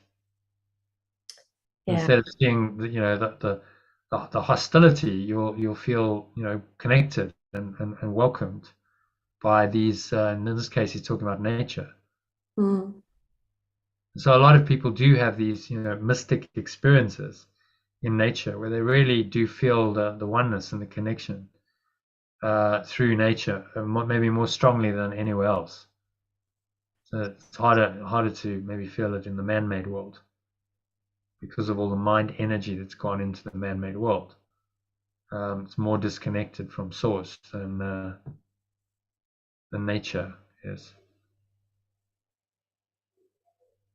Yeah, and when you're in appreciation, when you're looking at nature and you're really appreciating it, you're so much more connected to source because you're on the vibration, aren't you? And when you're surrounded by people in a busy town or something and they're all busy and rushing and everything, you're surrounded by the opposite. So yeah, nature is the way forward. Well, it's one way. It's one of the easier ways of connecting. So you could find perfect oneness and flow in any situation, even in a busy office space or traffic in a city. It's possible, but it's harder. For most people, it's more challenging than going into nature, and it's much easier to, because you don't have all that mind energy, much easier to connect with the source. It's less hidden and less obscured than in a dense sort of city environment. So recognize if you go, I know you like to go for walks, that this is just a part of your practice. You're connecting with source using that way, and the trick is then to come back into the world and go, well, I'm as connected in my own home as I was in nature, because the source of it is internal. The source of what I'm connecting to is not outside of me. Nature just becomes a catalyst for you to experience. So what he's saying here is you can experience this in this way. And so instead of outside in, you're not relying on nature to give you the experience. You are in this life essence, and now your experience is colored by that deeper source. So you go into nature, you take it with you. I was really aware of that today. I mean, my birthday's been a brilliant gift because I realize I need nothing. I just feel immense gratitude, and it's peace. It's such peace. And I don't, I could watch my ego, my text message from my sister's just saying, happy birthday, Iona, and a kind of little smiley face. And I thought, not even an exclamation mark, not even a big smiley face. And then I just laughed, and I thought, my God, that I could be trapped, just tripped up by such a stupid, a desperate ego. How is that? Yeah. How is that going to enrich my life with a bigger emoji? I mean, it was just very funny. So the feeling of being free and inside, no matter what presents outside. I've never actually had a birthday like it. Yeah. Oh, nice. Amazing. Yeah. And then you carry that with you wherever you go. So what he's saying here is you go into nature and you carry the presence with you, and then you feel the connection, and your perception of it will change, and you'll have this experience of feeling, really connected, and everything's friendly. So you live in a friendly world if you're connected to your source. Yeah. But it's inside out. You see what he's saying here? He's saying this is inside out. You're not relying on nature to bring you the experience. You're going into nature with this enlightened awareness, and then you, because you're in that awareness, nature responds, and you have a perception of, a very friendly, kind of kind, beneficent world. So it's not outside in, it's inside out, and these experiences come from the inside out are miraculous. You can have really, really, amazing, happy, peaceful experiences, and that's the happy dream, and that's the best you can do here. It's an experience moment by moment that's colored with the fragrance. Well, I'm sorry, I'm mixing my metaphors there, but it's centered with the fragrance of this divine essence, and all of your experiences have that fragrance coming through, and it just I'm living my life in a scented rose garden equivalent. Like every experience is fragranced by this presence that's coming through, and that's really the essence of what we're trying to do here. You're living in tune with the spirit. You're flowing with life. The fragrance is permeating everywhere. If the ego tries to come in with it smells and it stinks, you just go, no, I'm not doing that. I want the fragrance of divine love to color all of my experiences. And then, beautiful poetry is just giving us the words to kind of, an imagery to take us into that experience. If we only do a meditation, I'll take a guided meditation on this. That might be nice for a change. Okay, so happy with number 4. Any comments, questions? No, it's all good. All right. So number 5. Iona, do you want to read, or are you still in the car? Where are you? Yeah, the driver's got out. So, and my phone is on 8%. Okay. So number 5. 5. Yeah. The light in you is what the universe longs to behold. All living things are still before you, for they recognize who walks with them. The awareness in you? Yeah. We can call it true awareness, or we could call it whole awareness. The whole awareness.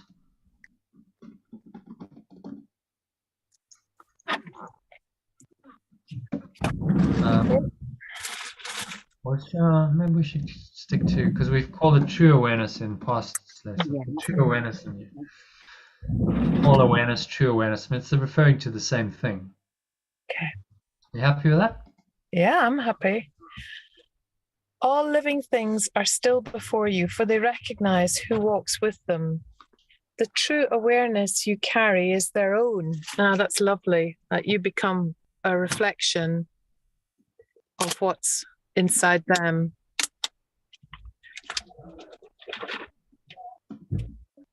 So they recognize what walks with you. So we're talking about the presence.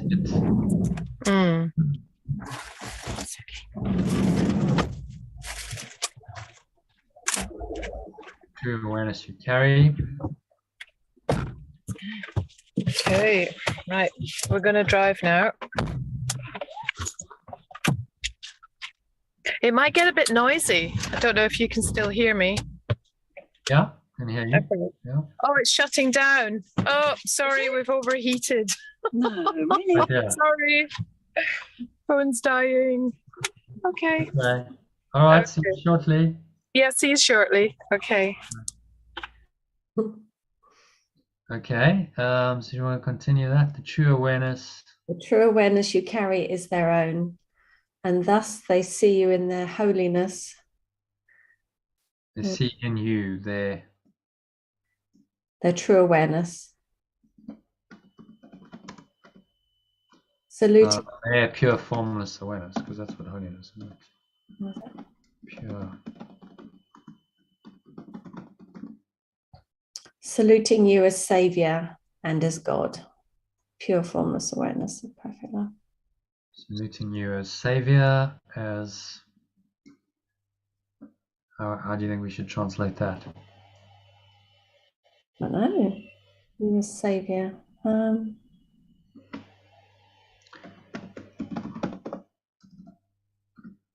Awakener. I want that. That's a nice word. No, it's unusual. Awakener, but why not? Doesn't English, but saluting you as Awakener and as Pure formless. pure formless.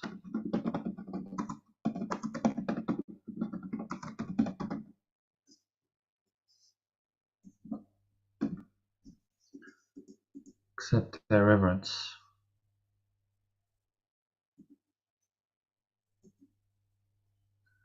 Speaking of which, my phone's just shut down. That's helpful. Okay, I thought I'd charge it up enough. Just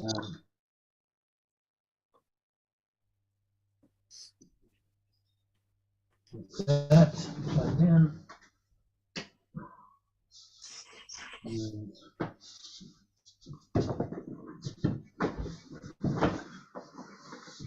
And I'll just record it in WhatsApp, shall we?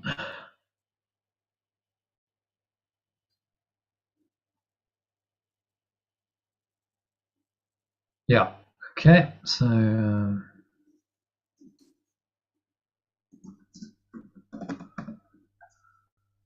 okay. All right. So, where are we? So accept their reverence, for it is due to holiness itself. Due to... You called it something else. What did you call it? I said true awareness, and you said...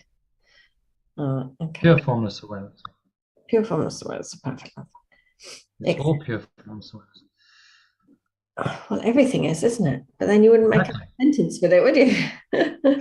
Well, there's just variations on it, you know, just you, their pure formless awareness, saluting you as Awakener and as pure formless awareness of perfect love. So you are it's one awareness. That's the whole point.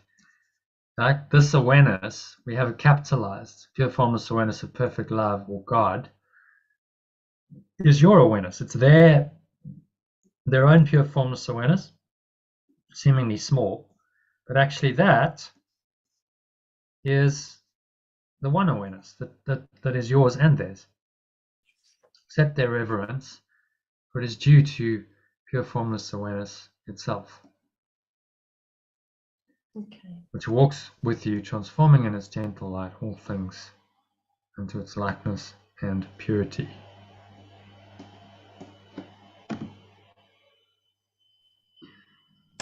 And said, all things, transforming in its gentle awareness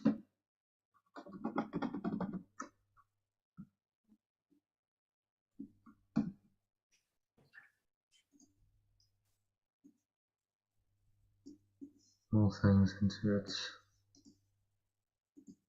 likeness and purity through its gentle awareness. How about that? Okay, so do you want to read that sentence from the top? See if it makes sense. The whole paragraph or just the last bit? Yeah, the whole paragraph, sorry. The true awareness in you is what the universe longs to behold. All living things are still before you, for they recognize what walks with you. The true awareness you carry is their own, and thus they see in you their pure formless awareness, saluting you as Wakener and as pure formless awareness of perfect love. Accept their reverence, for it is due to pure formless awareness itself, which walks with you, transforming all things into its likeness and purity through its gentle awareness. Okay. Yeah. Any thoughts on that?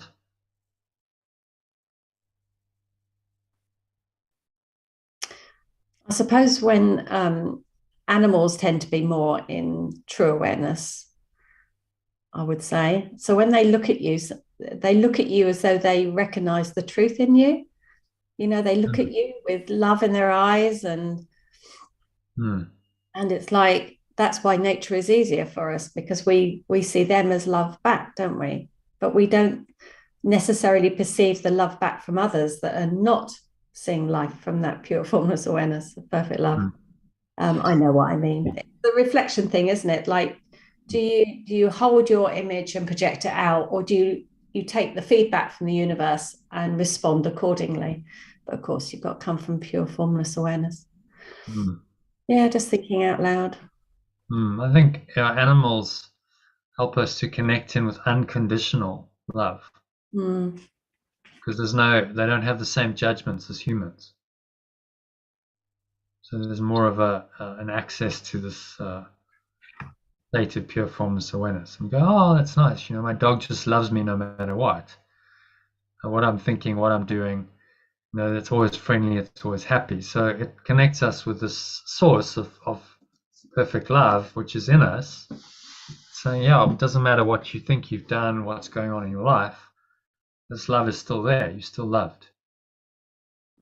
Till the dog dies and they feel like all their love in their life is gone. Yeah, except if they recognize the dog was just symbolic of the love, it was just an expression temporarily of the source coming through into their lives, then you go, oh, well, I haven't really lost it, because the source is everywhere. So I can see it in people, in other animals, in other dogs. It's, you know, it's the same source.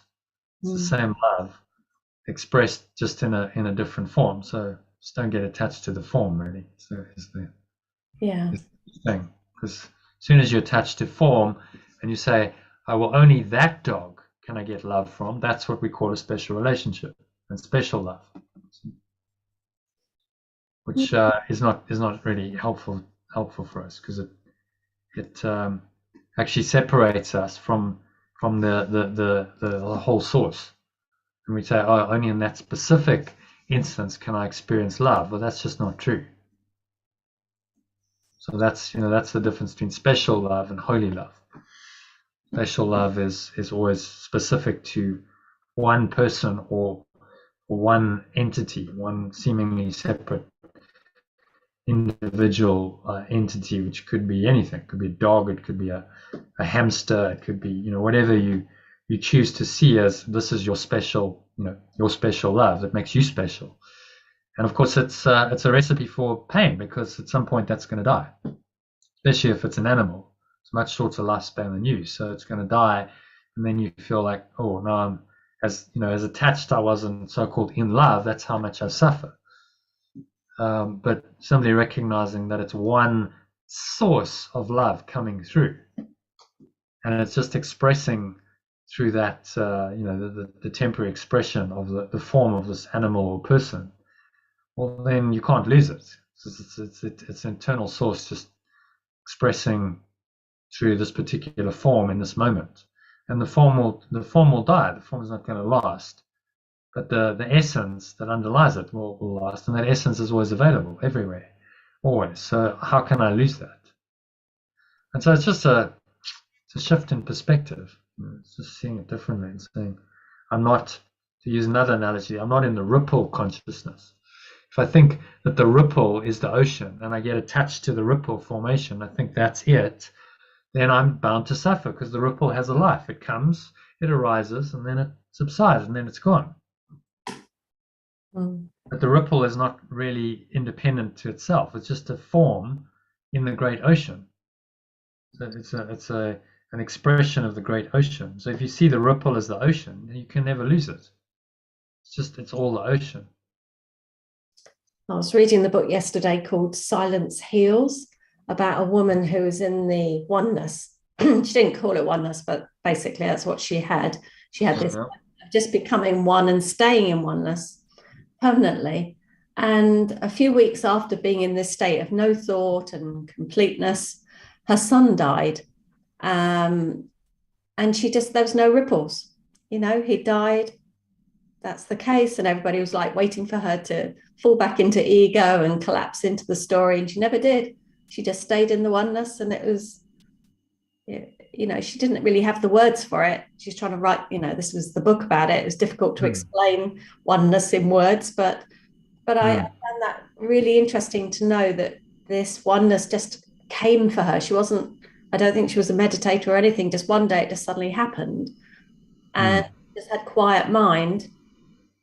And she said she could see emotions come in, like after her son died, she could see sadness or grief visit very shortly, but it wasn't her, and it just came past and it left. And I found that really, really helpful, her explaining it like that.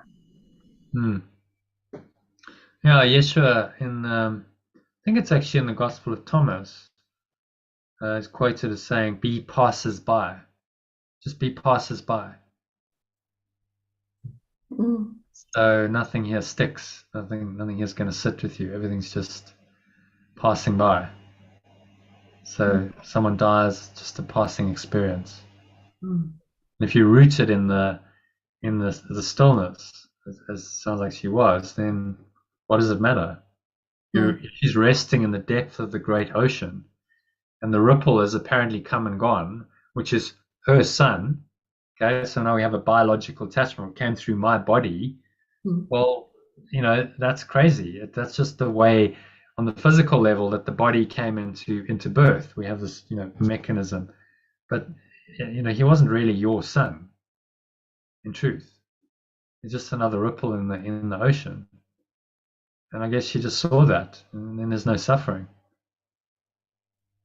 She said, like, the thoughts come and they rise, and then they just subside, because she was so deeply rooted in being. It was just a temporary fluctuation, and then it would just collapse, and she went back into beingness. If someone doesn't have that connection, then that fluctuation becomes their entire reality. It's like, oh my God, my son's died, and I'm devastated, and drama and crying, and they might hang on to that story for years and juice it for all it's worth to give them a separate identity.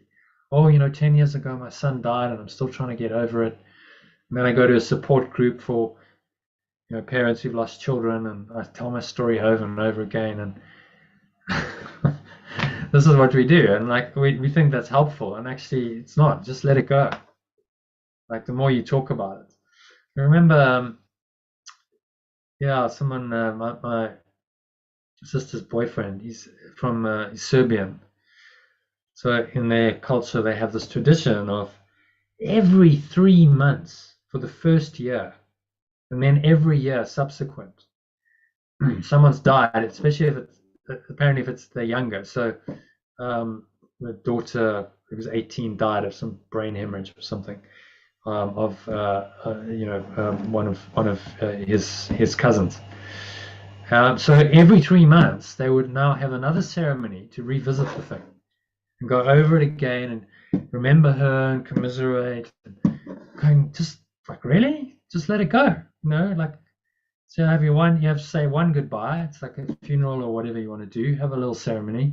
You say your goodbyes and move on. Like every 3 months, and then every year for the rest of your life. Every year on the anniversary date of your death, you're all going to meet, and you're going to commiserate your death. I mean, talk about making it real. And really entrenching, all of that. Because every time you meet and you remember, what are you remembering? You're remembering death. We lost, this girl who was she was young, and she was 18, and she had a whole life ahead of her, and it seems to be a tragedy. And, the ego is just in charge there, isn't it? You're giving it, allowing it in through rituals like this. Where it's just a simple ceremony, let it go. You all say your goodbyes, and then that's it. Don't revisit. It's a ripple. She was a ripple in the great ocean.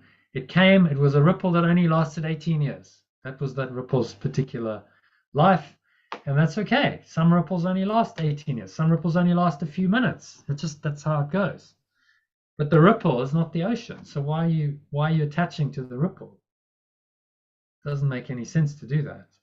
unless you want to perpetuate your own illusion of a separate self. You see, that's what people then use the situation for. It's used to perpetuate their own sense of, oh, I'm a separate self and I've lost this person. Oh, poor me. And oh, guilt, sin is real and death is real. And, this is then perpetuates their own ego. And so people invent these rituals, not because the person doesn't care. They've long gone. They're in another dimension. It's to perpetuate their own ego thought system, and they don't recognize what they're doing. Oh, this is our culture.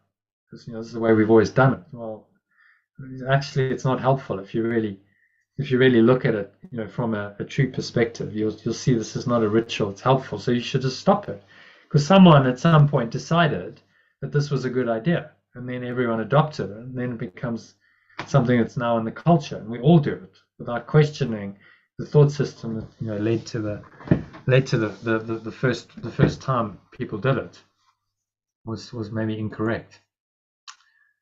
Okay, so happy to move on to number 6. This is the way salvation works. This is the way awakening works. As you step back, the light in you steps forward. Do we say light or do we say awareness, true awareness? Yeah. The true awareness or whole awareness. So I'm going to stick to true awareness because we've translated that in the past. We've translated light as true awareness rather than whole awareness. As you step back, true awareness in you steps forward. And encompasses the world. Mm-hmm. It heralds not the end of sin in punishment and death.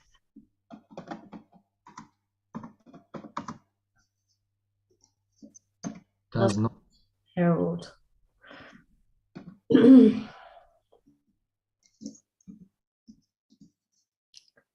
does not herald the end of sin in punishment and death. In lightness, do we change that? Yeah, in whole awareness, so we say. When true awareness. In true awareness and in laughter is sin gone, because its quaint absurdity is seen. Quaint. Oh, that's an old word, isn't it? It's trying to kind of make us see. It's just like, that's just so ridiculous. I mean, what a quaint, absurd belief. We look at some old customs and he's trying to really get us to see it in the same light. What a quaint, ridiculous, absurd belief. This isn't something that's real. This isn't something to be feared. It's just quaint and absurd and foolish, and I can just let go of it. Kind of frame sin in that idea rather than this big, enormous, dark block to love. It's just a quaint, absurd belief. Okay. It is a foolish thought, a silly dream, not frightening, ridiculous perhaps. But who would waste an instant in approach to God himself, pure formless awareness of perfect love itself, for such a senseless whim?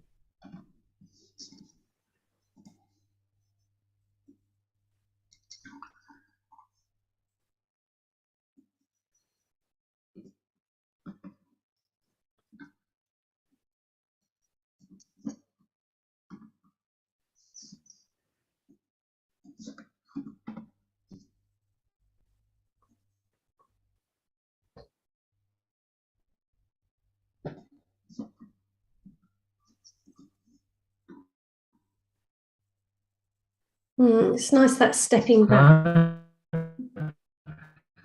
Sorry, what did you say? You're breaking up. Paragraph.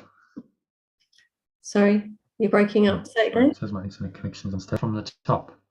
Okay. This is the way awakening works. As you step back, the true awareness in you steps forward and encompasses the world. It does not herald the end of sin in punishment and death. In true awareness and in laughter, sin is gone because its quaint absurdity is perceived. It is a foolish thought, a silly dream, not frightening, ridiculous perhaps. But who would waste an instant in approach to pure formless awareness of perfect love itself for such a senseless whim? Yeah. I like the stepping back thing. That always appeals to me. Like you step back and you let true awareness flow through and guide.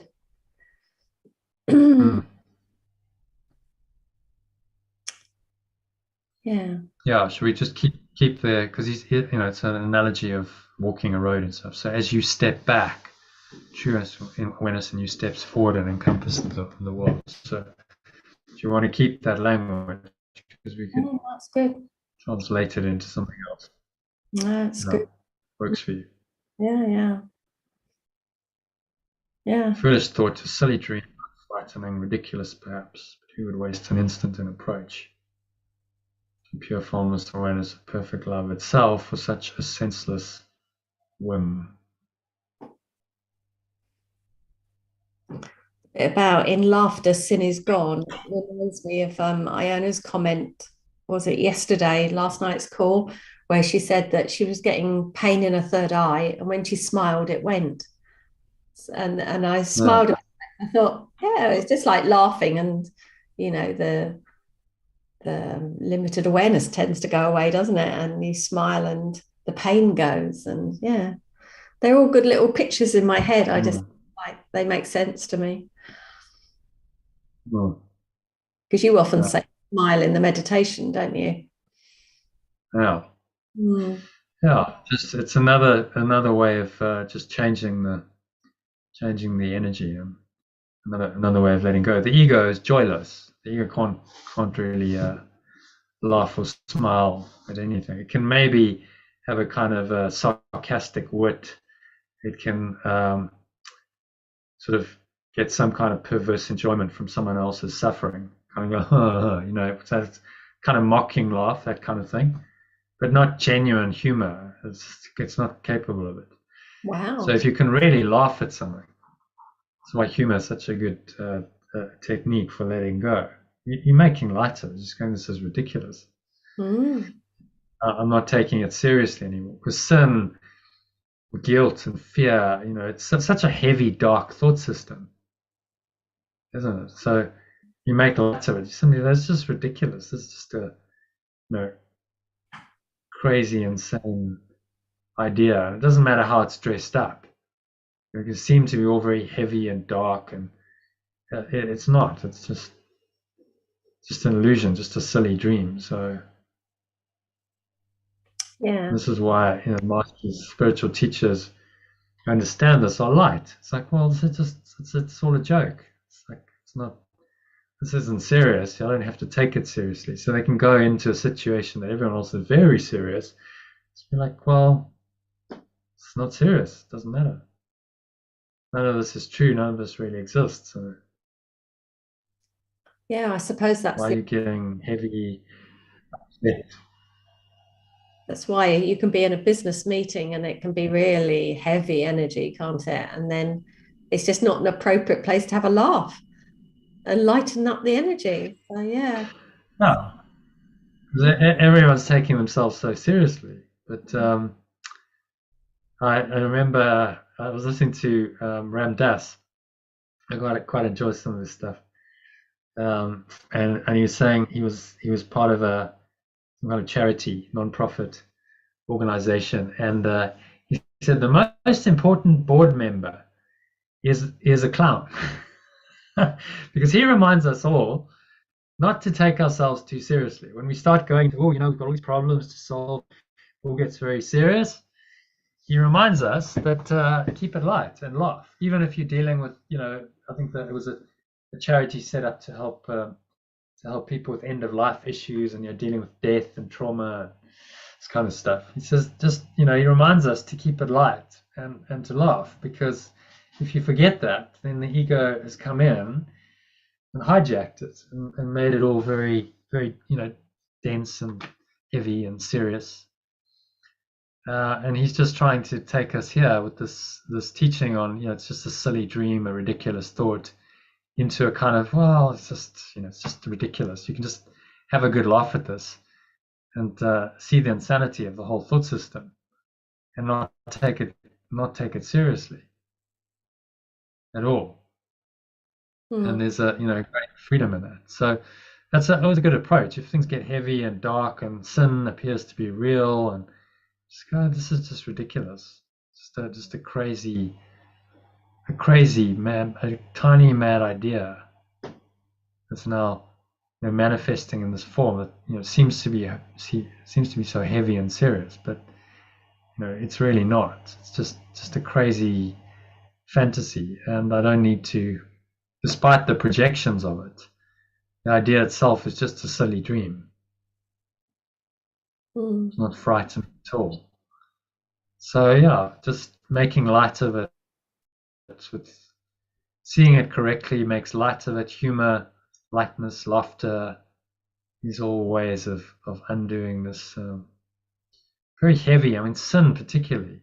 If you think about sin in the religious context, with Catholic Church and other denominations as well, but Catholics seem to have done the sin guilt program to a great degree.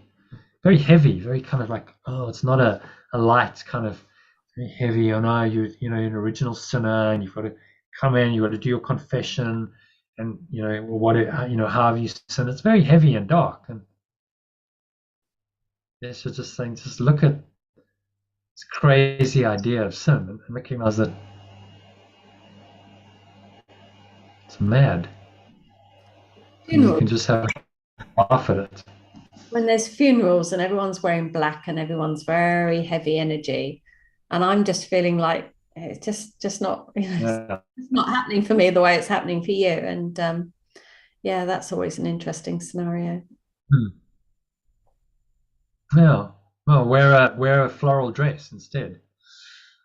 People go, oh, wearing black. Well, so we have to all wear black and be depressed then? Is that the rule around funerals? Obviously, evidently it is. That's socially acceptable. Oh, death means sadness, depression. We've got to wear black, very heavy, serious.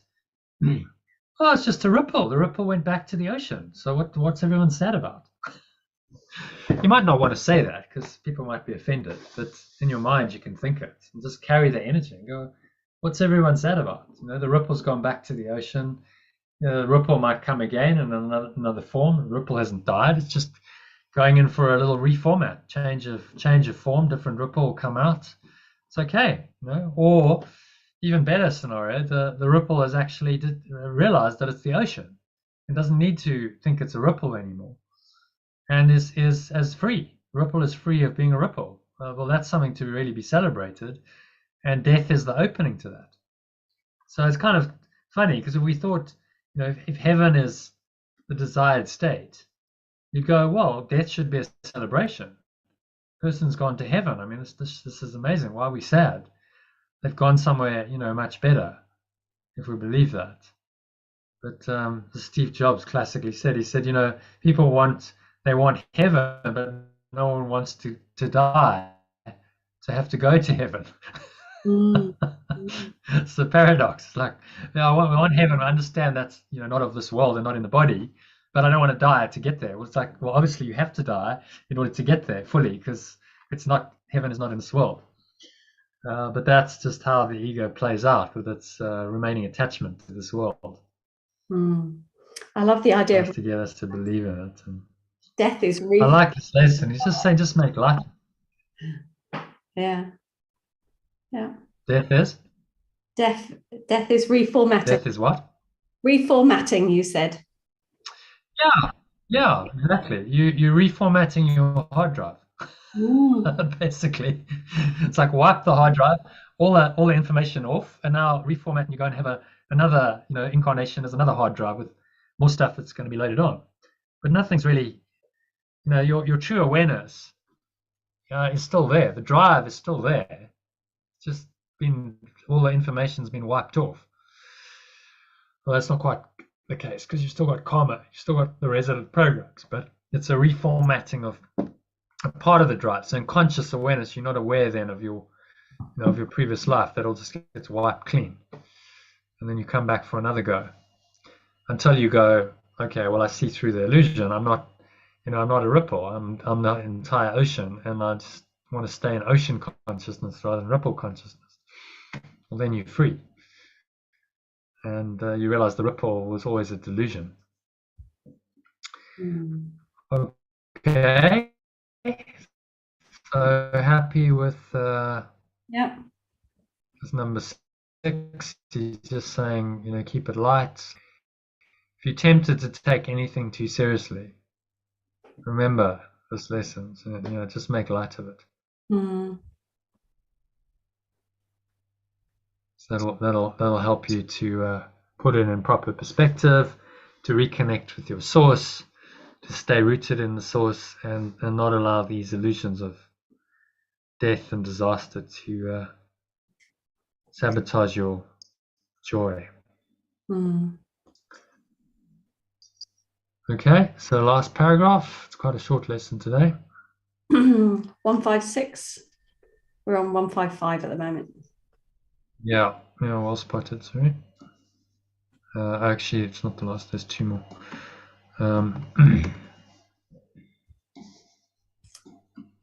Getting a bit hot in this room. I might just finish and then just go.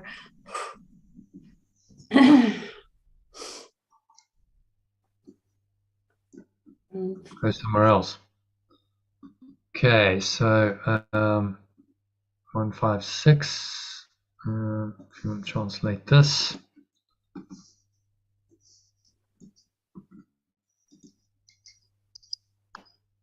Right. You have wasted many, many years. Yet you have wasted many, many years on just this foolish thought. The past is gone with all its fantasies. They keep you bound no longer. The approach to God, pure formless awareness, perfect love is near. Or the approach to perfect love, maybe, is near. And in the little... Let's see how it reads with the full.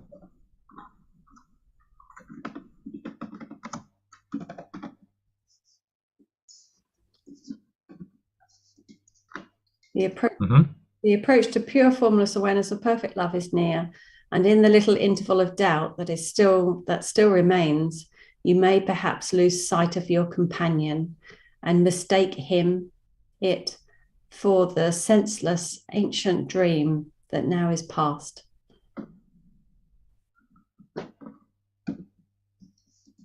Yeah, so your companion with the C is the Holy Spirit he's talking about. Oh. The remembrance of love. Okay. And what's he saying? Yeah, do you want to read that from the top? Yet you have wasted many, many years on just this foolish thought. The past is gone with all its fantasies. They keep you bound no longer. The approach to pure formless awareness of perfect love is near, and in the little interval of doubt that still remains, you may perhaps lose sight of your companion and mistake it for the senseless ancient dream that now is past. Yeah, so saying you might still kind of regress a bit and get confused, and instead of seeing the Holy Spirit, mistake it. I mean, it's interesting you say mistake. It's a mistake, isn't it? The sin and guilt and fear is a mistake on reality. If you split that into its 2 syllables, it's a mistake. Your perception of it is wrong. So actually, in mistake, you have the essence of the teaching of this is just a perceptual problem. See that? Yeah. The mistake, you're taking this in the wrong way. It's a mistake in your perception. So your problem is perceptual. Yeah. How you're perceiving it. Yeah, it's nice to be reminded we've wasted many, many years. Luckily, there's no time, so it's just a blink, isn't it? And you know that the beauty of this is now you've come to the awareness of truth through this course. You know now, and you can never not know. You can't undo this knowledge. You know the truth. So now it's just about living that, entirely. There are no exceptions, and you're not making any more mistakes. You recognize the truth always. You stay in this whole awareness. I wonder, No matter what. do people deliberately forget the truth? I suppose they do, don't they? Yeah. You would, wouldn't you? Yeah. Yeah. Sometimes it's like in the Matrix film, the guy that eats the steak and he has Yeah. the end of the fork and going, I know it's not true. I know it's not. Yeah. Cipher. So he's making a conscious choice, even though he knows there's another alternative. He knows about the choices. He's choosing the ego consciously, which is most people choose it unconsciously. They're not aware they're making a choice. But that's sort of the epitome of evil, because he's actually consciously choosing the darkness and the evil of the ego over the light of truth. And of course that leads him down a dark path, and he does unconscious things and he hurts other people, and then eventually he dies, because that's where his thought system was leading him. Actually, on a level, he thought he deserved to die. Because if you commit sin like that, you consciously go against the will of God, against the truth, then that's, sin must be in your mind. And sin demands punishment. So then you must be punished for your apparent sins. But all of this is just ridiculous. It's just you're saying, just a crazy, tiny, mad idea based on nothing, that you can simply look at in all of its aspects and say, this isn't true. No, still not true. No, still not true. And so, that's all we are being asked to do in this world. No, it's still not true. Oh, okay, it shows up again. No, it's still not true. And you just keep applying that rigorously to everything that shows up in your experience. And that's radical forgiveness. And you'll be systematically and progressively undoing your ego, and it has no answer to that. Okay. All right, so happy with number 7? Yeah. So number 8, who walks with me? This question should be asked 1,000 times a day till certainty has ended doubting and established fear. Established peace. I just had my little confused moment. Freudian slip. You're trying to hijack peace. Today, let doubting cease. God speaks for you in answering your question with these words. Pure formless awareness speaks for you in answering your question with these words. I walk with God.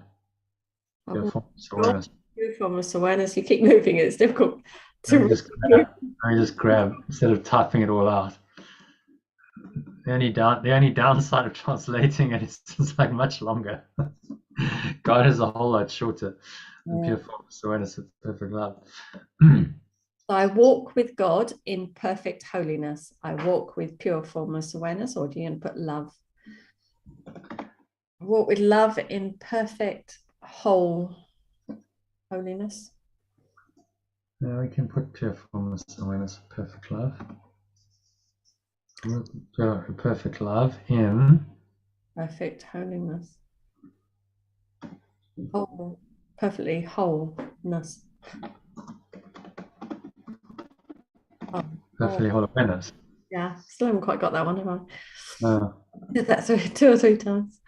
Okay, I walk with pure formless awareness of perfect love in perfectly whole awareness. I light the world, I light my mind and all the minds which God created one with me. Okay. I light the world. Are we changing light? Or are we keeping that? Yeah, I light the world. I either awaken or free. What do you think? Free. I free the world.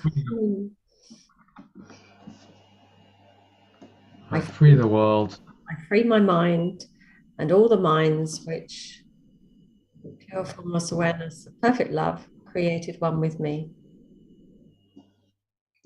Created is? Created is extended.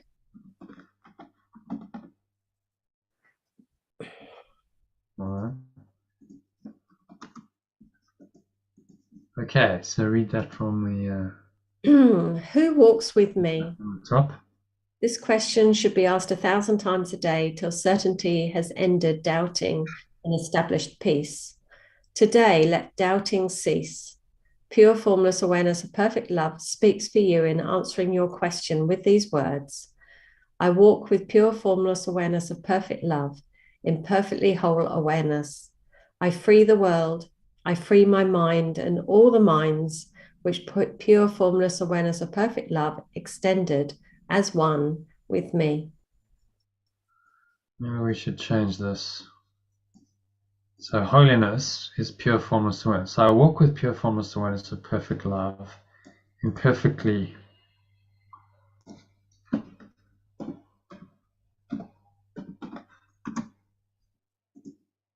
pure awareness. How's that? That's nice. Yeah, I walk with pure formless awareness of perfect love in perfectly pure awareness. Lovely. Yeah. Mm. I free the world, I free my mind. So I think free is nice instead of light. Yeah, it is. Minds which are pure formless awareness of perfect love. Extended as one with me. So you recognize that we're all the same as one source extending. Mm.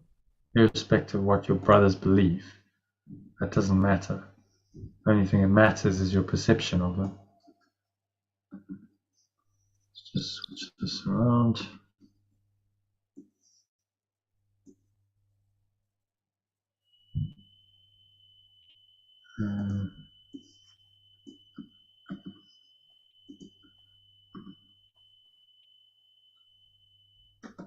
Okay, so I think that, any thoughts on that last one? No, good. Yeah, just very nice.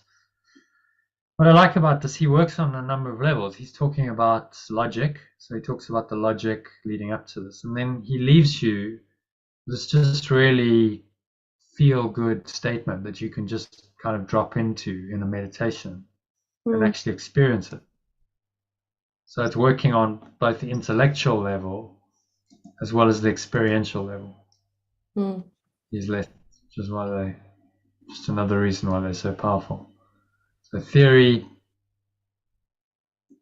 logic, you know, so that's logic, that's philosophy, theory, and then he gives you some really great experiential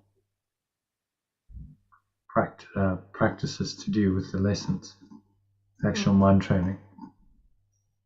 Actually, the question, Okay. the phrase you said, no, it's still not true. No, it's still not true. No, it's still not true. That's really good. I'm going to have to practice that one. Yeah. Not that it's not true. Yeah. It's still not true. Still not true. No, it was never true.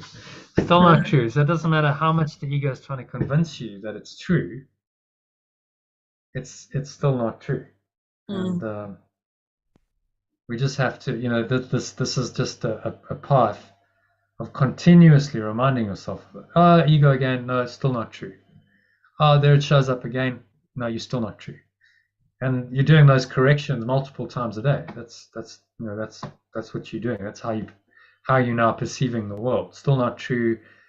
So anything that's triggering you, still not true. You don't really have to do it overtly if nothing's disturbing your peace. Because underlying, if you're at peace, you're actually in a perception of the world that's not making the world real or true. You're actually in your true awareness, and you just, from that place of connection, you now come into the world, and your perception changes, because that state of mind creates all of the perception of the world. So it's an inside out. And that's what that poetic passage about your holy head and leaves and the waves is really illustrative of that. the kind of experience we can have if we really are connected to our source, and we carry that with us wherever where we're going. Then every living thing, it's all part of the one awareness, will on some level experience that, connect with that, and we'll feed it back to us. So then we have these experiences of feeling blessed. As we bless, so we feel blessed. And he just described that state of mind in if you're interacting with nature. Okay. So any other comments, questions, thoughts on the lesson, or shall we go into a meditation now? Please. Okay. So let's just get into WhatsApp. We'll send that through. Let's get my phone going because it should have charged up a bit now. And plug it in here. So we have 31%. It should be. Just in case, we'll plug it in. Okay, so just making yourself comfortable.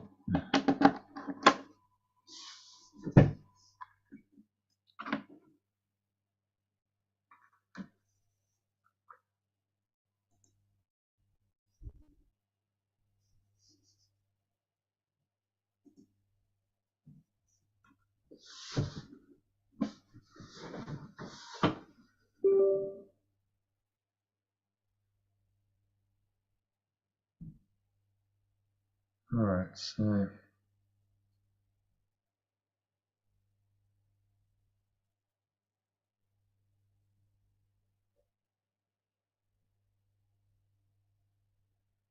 just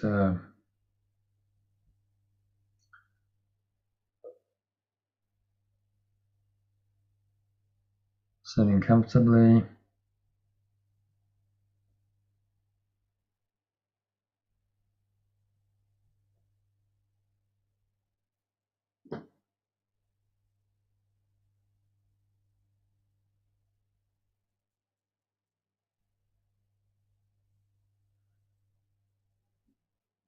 And sitting comfortably, feet shoulder width apart. Come back straight.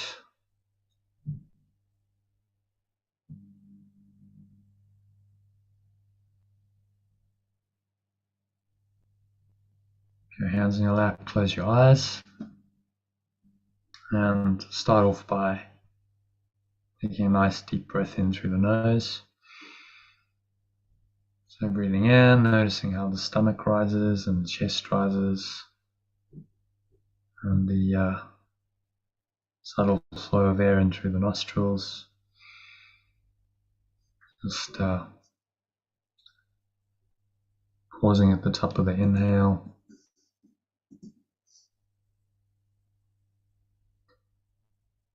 Just connecting with your heart space, your heart center.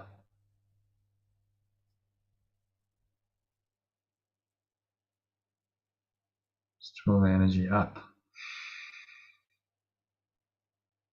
Spine into the crown of your head, pausing at the top of the inhale. You smile.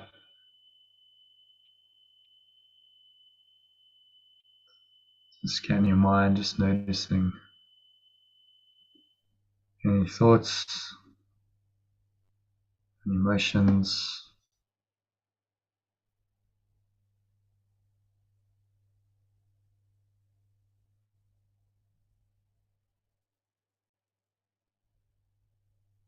Any physical sensations related, particularly anything that feels at all negative, limiting, contracted, constricting in any way.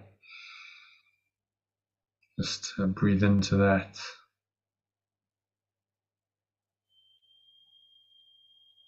Feeling, thought, emotion, creating some space, mind, some light, some air. Breath is synonymous with this awareness, spacious awareness. Allow this spacious awareness just to arise in your mind. The breath, anything that's there that's not spacious, it's limited, limiting.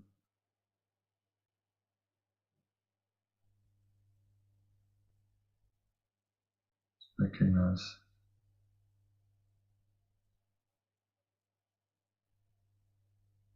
that it's ultimately not true. You can use today's lesson to help you to let it go. So breathe in, say to yourself, I walk with God. I walk with pure formless awareness of perfect love and perfectly pure awareness.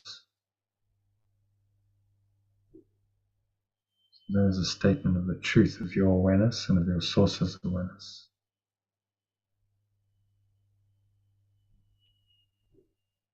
I free the world.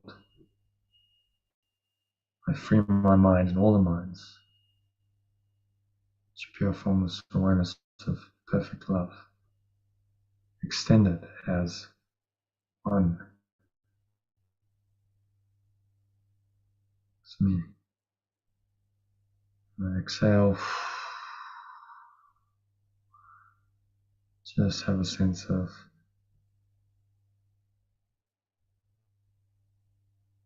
letting it all go. The help of your breath. And it's like a dark cloud just leaving you. Going, gone into the nothing. Yes.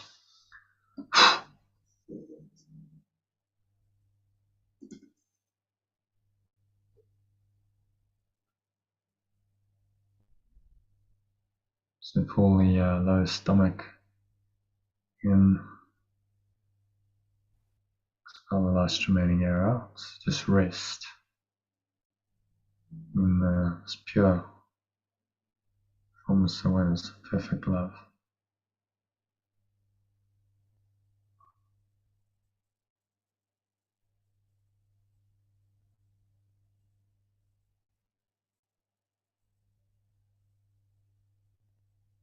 There's really nowhere else to go. There's nothing else to do.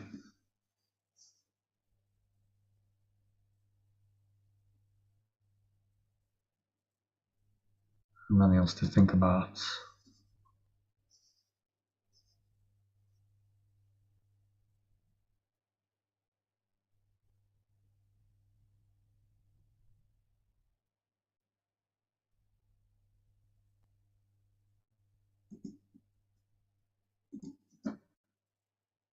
Just breathe, relax,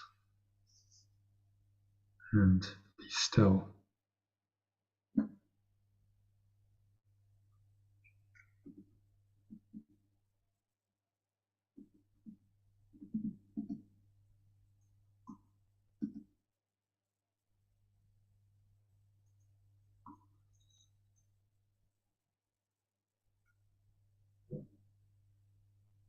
So watch your breath, just observing the breath.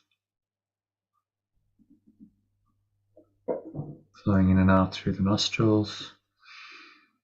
Breathing in, notice how the stomach rises and the chest rises, the subtle flow of air in through the nostrils. And then you let it flow out. Naturally exhale. Notice how the air flows out, chest and the stomach naturally suck back in.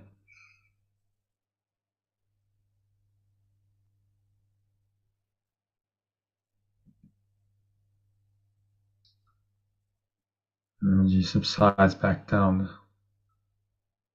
front channel of your body to rest in your lower stomach and your groin.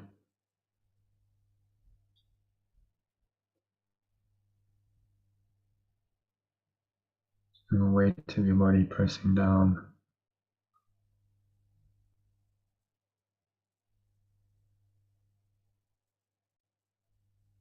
Just your inner awareness, just in the present moment. Observe the breath, observe body sensations.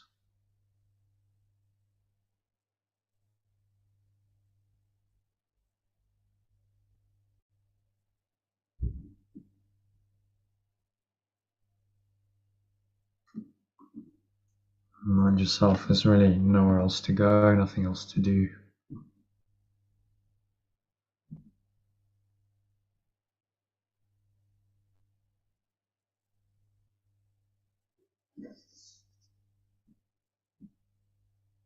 Breathe, relax.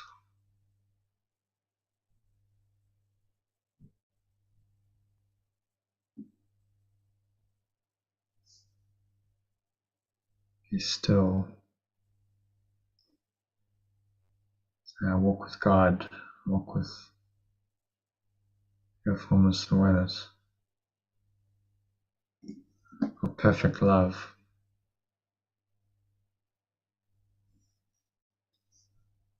And perfect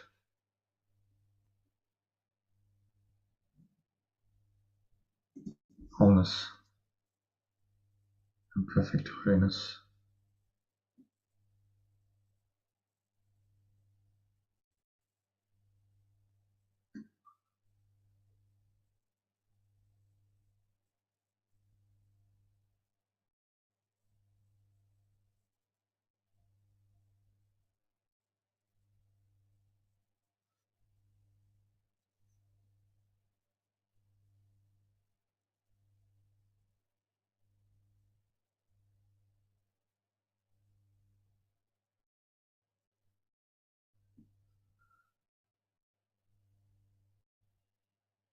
And this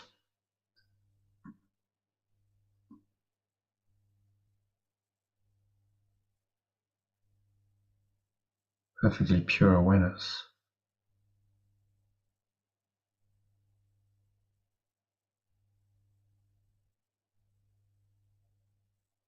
is my awareness. There's nothing else really going on.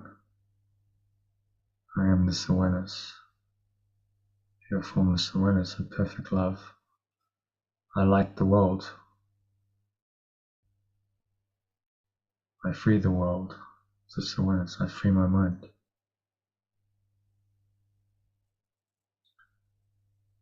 And all the minds. Pure formless awareness of perfect love, extended as one with me. I am a ray of sun, extended by the sun. Ray of sunshine, I am a ripple in the ocean.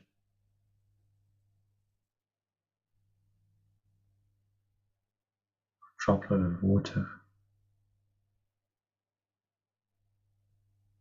Seem to have a ray identity or a ripple identity or a drop identity. But actually, in truth, I am the sun, I am the ocean. I am all of it. The very essence of it is my essence.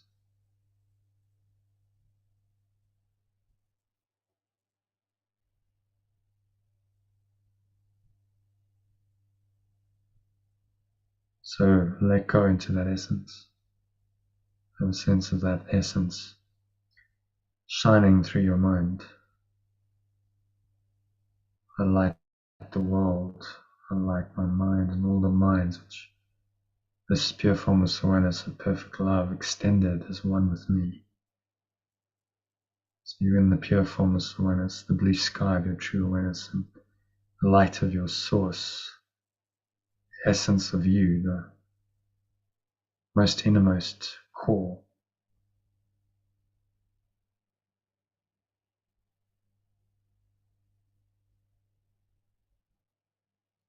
Surrender into this essence. Right now, there's nowhere else to go. There's nothing else to do. Something else to think about.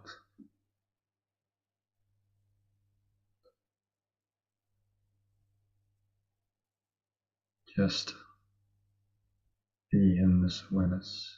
You walk with God. This awareness is your awareness. You are the pure formless awareness of perfect love. There's nothing to be aware of, else to be aware of, than this. And just surrender into this experience, pulling in completely for the next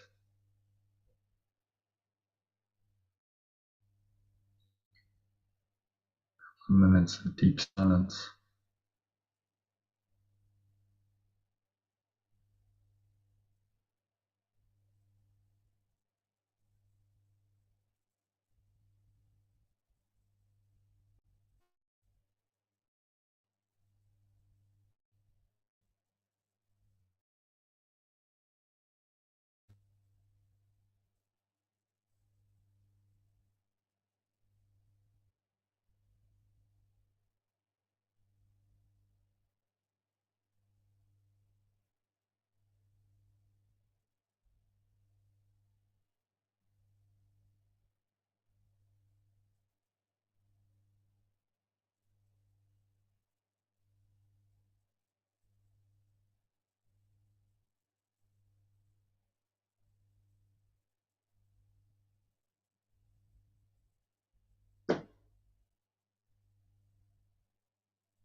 Any thoughts arise, to come in and intrude upon this or awareness, pure formless awareness of perfect love.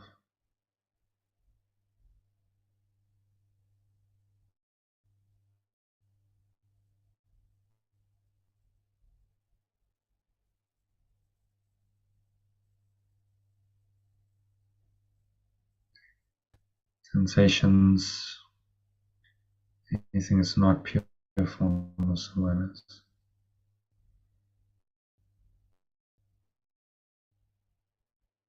These are ideas of sin,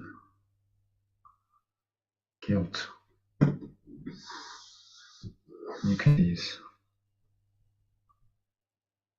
There's the quaint absurdity of the idea of sin and guilt.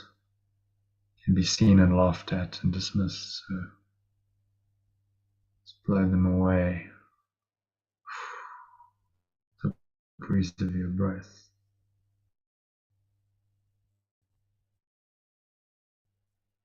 Can I entertain such foolish ideas anymore and believe them? Keep your mind in truth, which is the perfect oneness. Summarizing your mind right now.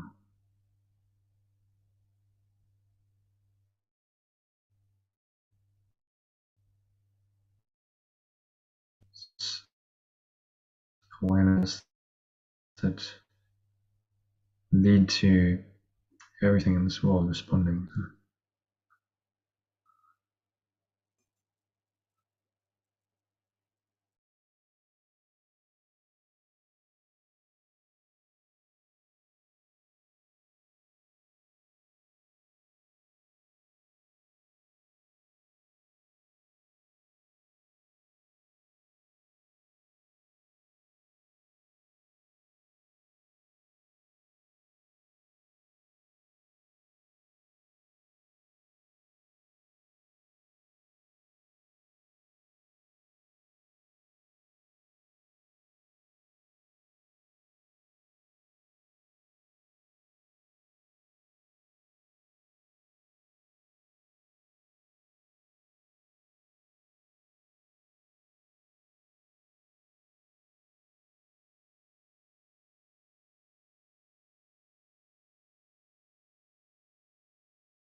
the wind will drop to a whisper around your holy head.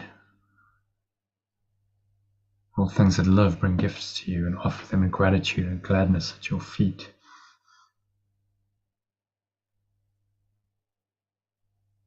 Scented flowers as they gift to you. The waves bow down before you, and the trees extend their arms to shield you from the heat, and lay their leaves before you on the ground, that you may walk in softness, while the wind sinks to a whisper around your holy head. So let the beautiful poetic imagery take you into a state of mind where you are at one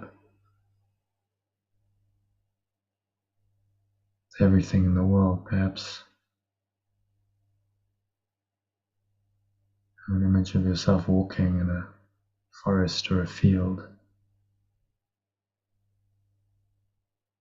Beautiful day, sun shining brightly, summertime, birds are out, it's abundant life, and you feel connected to all of it. Feel it. Every form of life that seems to be separate from you is actually, in truth, one with you.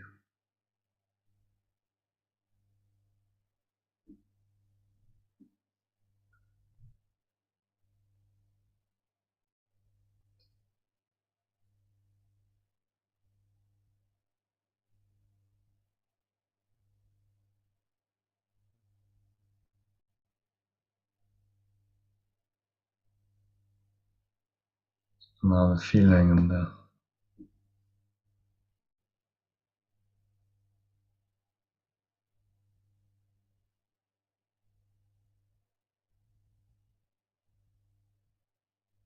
energy of this to permeate to your being, take you into the experience of pure formless awareness, all awareness, perfect love. This is you. This is the truth, who you really are. Living this way is a very joyful, expensive process. Awakening to the ultimate truth, ultimately transcending this entire illusion of time and space.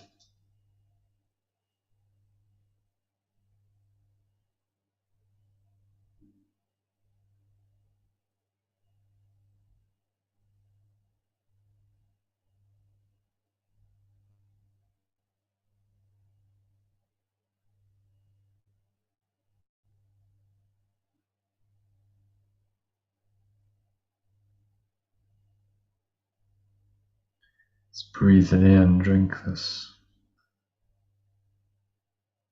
holiness, this pure formless awareness, perfect love into every pore, every cell of your body, every fiber of your being is in this awareness.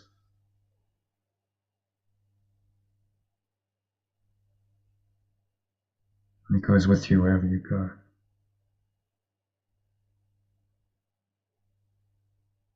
This is your essence, this is your source. How can it not be there with you wherever you go? It's not possible to be separated from it. So smile at all this, give thanks in your heart for the ultimate truth that you know is true.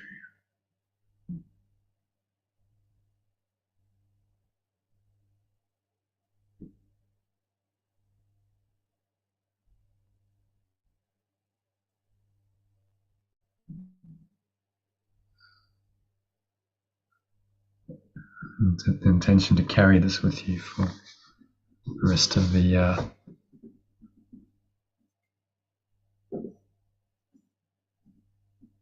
afternoon and evening.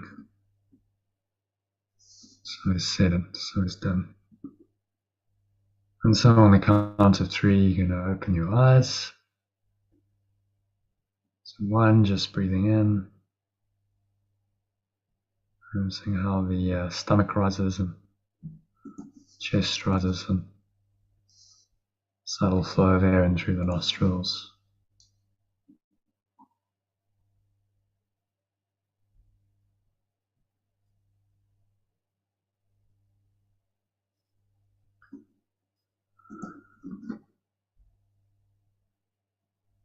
Always observe any thoughts and emotions going on,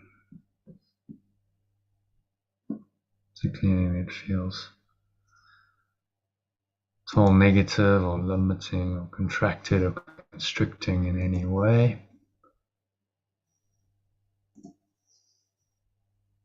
I'm just going to let that go with the help of your breath. Blow it away to the nothingness that it really is.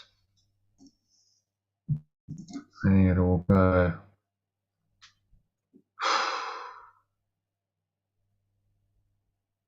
Surrendering it all.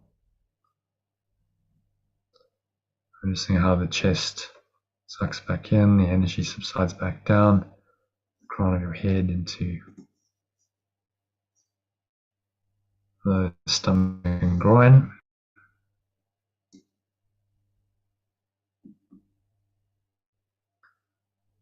Down to the chair, your feet touching the ground. Noticing what you're feeling and touching. There's a subtle taste in your mouth, smell in your nose. Notice that. Notice what you're hearing.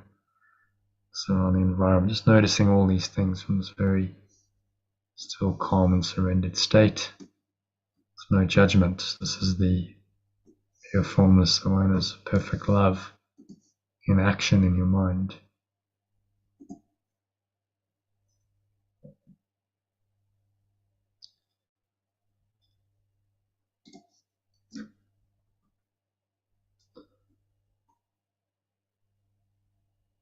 So anchor the state in by noticing it.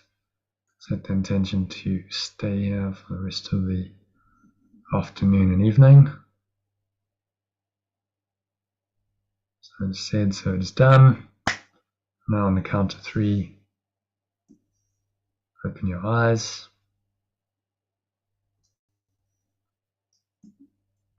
Just take a minute to look around, noticing various objects in the room around you.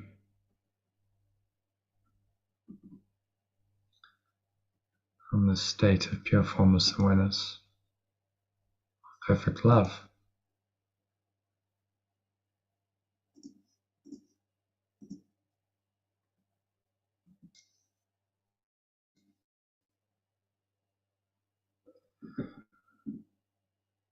And observe that really everything's the same in this state. There's no difference, there's no separation between one thing and another.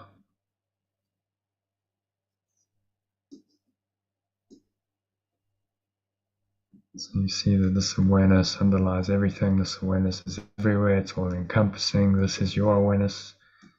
It's universal awareness. It's everyone's awareness. Everything's awareness. This is the enlightened state of samadhi.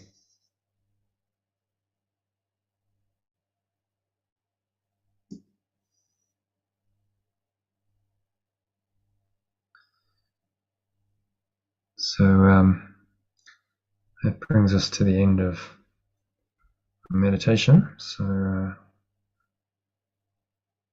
thank you for listening, and we're going to go into the text if anyone's up for that.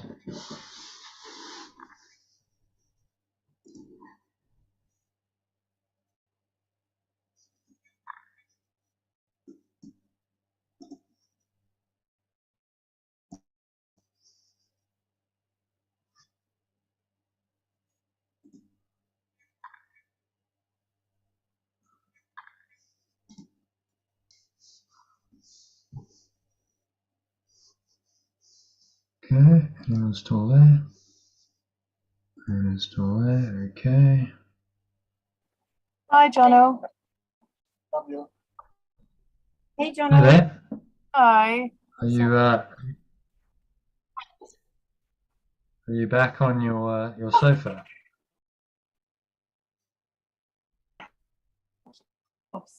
Almost. It's kind of tempting me. Yeah. Nice to be home. Nice to be home after our big birthday adventure. Yeah. Yeah. Good. Looks like nice weather. How are you, Kenneth? It's so hot. Hello, John. Woo. Nice to see you again. This is a hot day. Yeah. Mm. Yeah. Yeah. Looking forward to meeting you soon, actually. Actually, let me just open Easy to go. Absolutely. So, are you up for for a bit of text? Yeah, that's fine. I've just been sent an email, so I just need to respond to it straight away. Okay. There we go. No problem. You do that. Okay. Give me 2 minutes. I'm just going to go to the bathroom. And then I'll move into the text reading for today. See.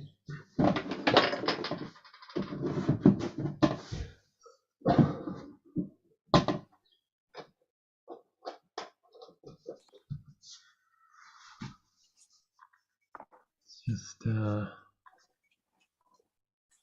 close the recording. Am I still recording? I'm not recording. Okay, interesting. I think I was recording. Never mind. Okay.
Very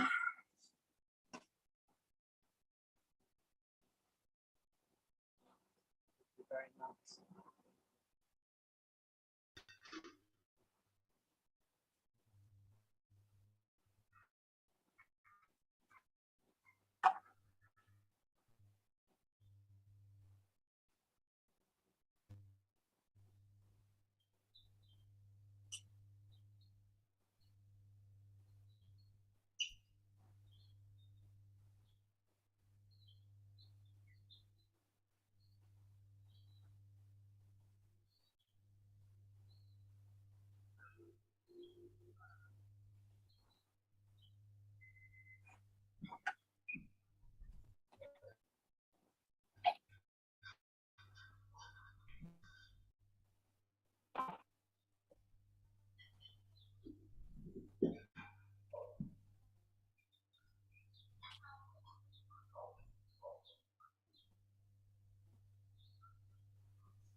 Oh, that must have been in about 1966.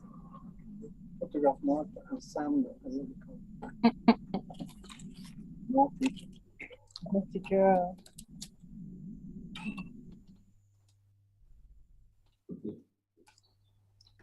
Good.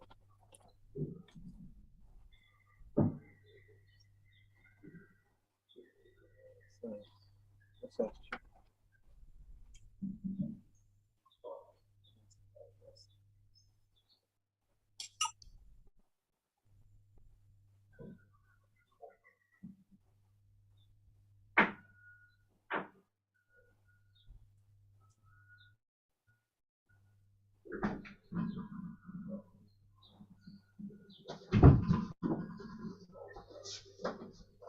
All right.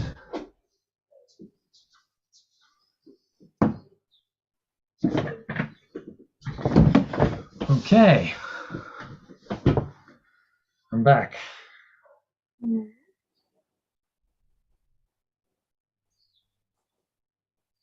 Okay, so let's get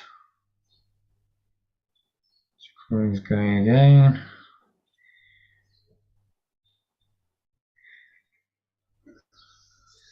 All right.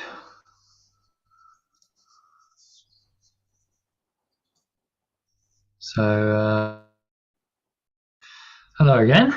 Hey. Oh, Can you hear me? So we have a little look at the text. Yeah.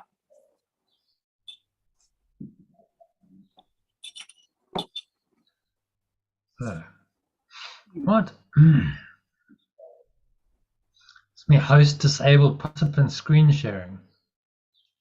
Okay, how's that possible? Zoom's got confused. I was confused. Well, Zoom seems to be confused. It's telling the host. host disabled participant screen sharing, but I'm the host. So how does that work exactly? I'm not entirely sure about that. So I wonder if can you We share need your? to go back in again. Yeah, I do. It'll just I'm recording on YouTube, so I'll have to just cancel this recording. Okay, well I guess that's all right. Just be a separate recording. If you try and share your screen, what happens? I share my screen. Yeah, does it allow you? Because you might be the host, you see. For some reason, it's allocated you as the host. There we go. So yeah, you've become the host, for whatever reason. Interesting. Okay. So if I go on to A Course in Miracles now, yeah, you can find it.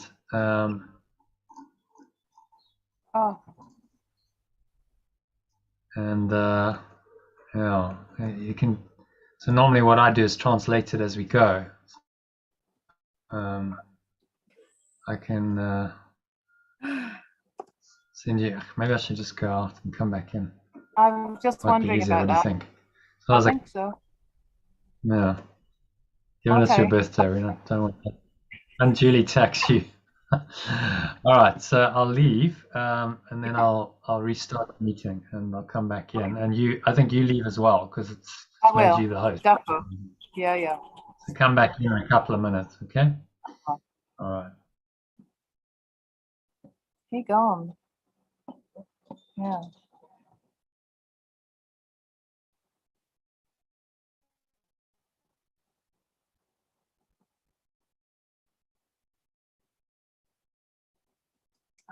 Shit.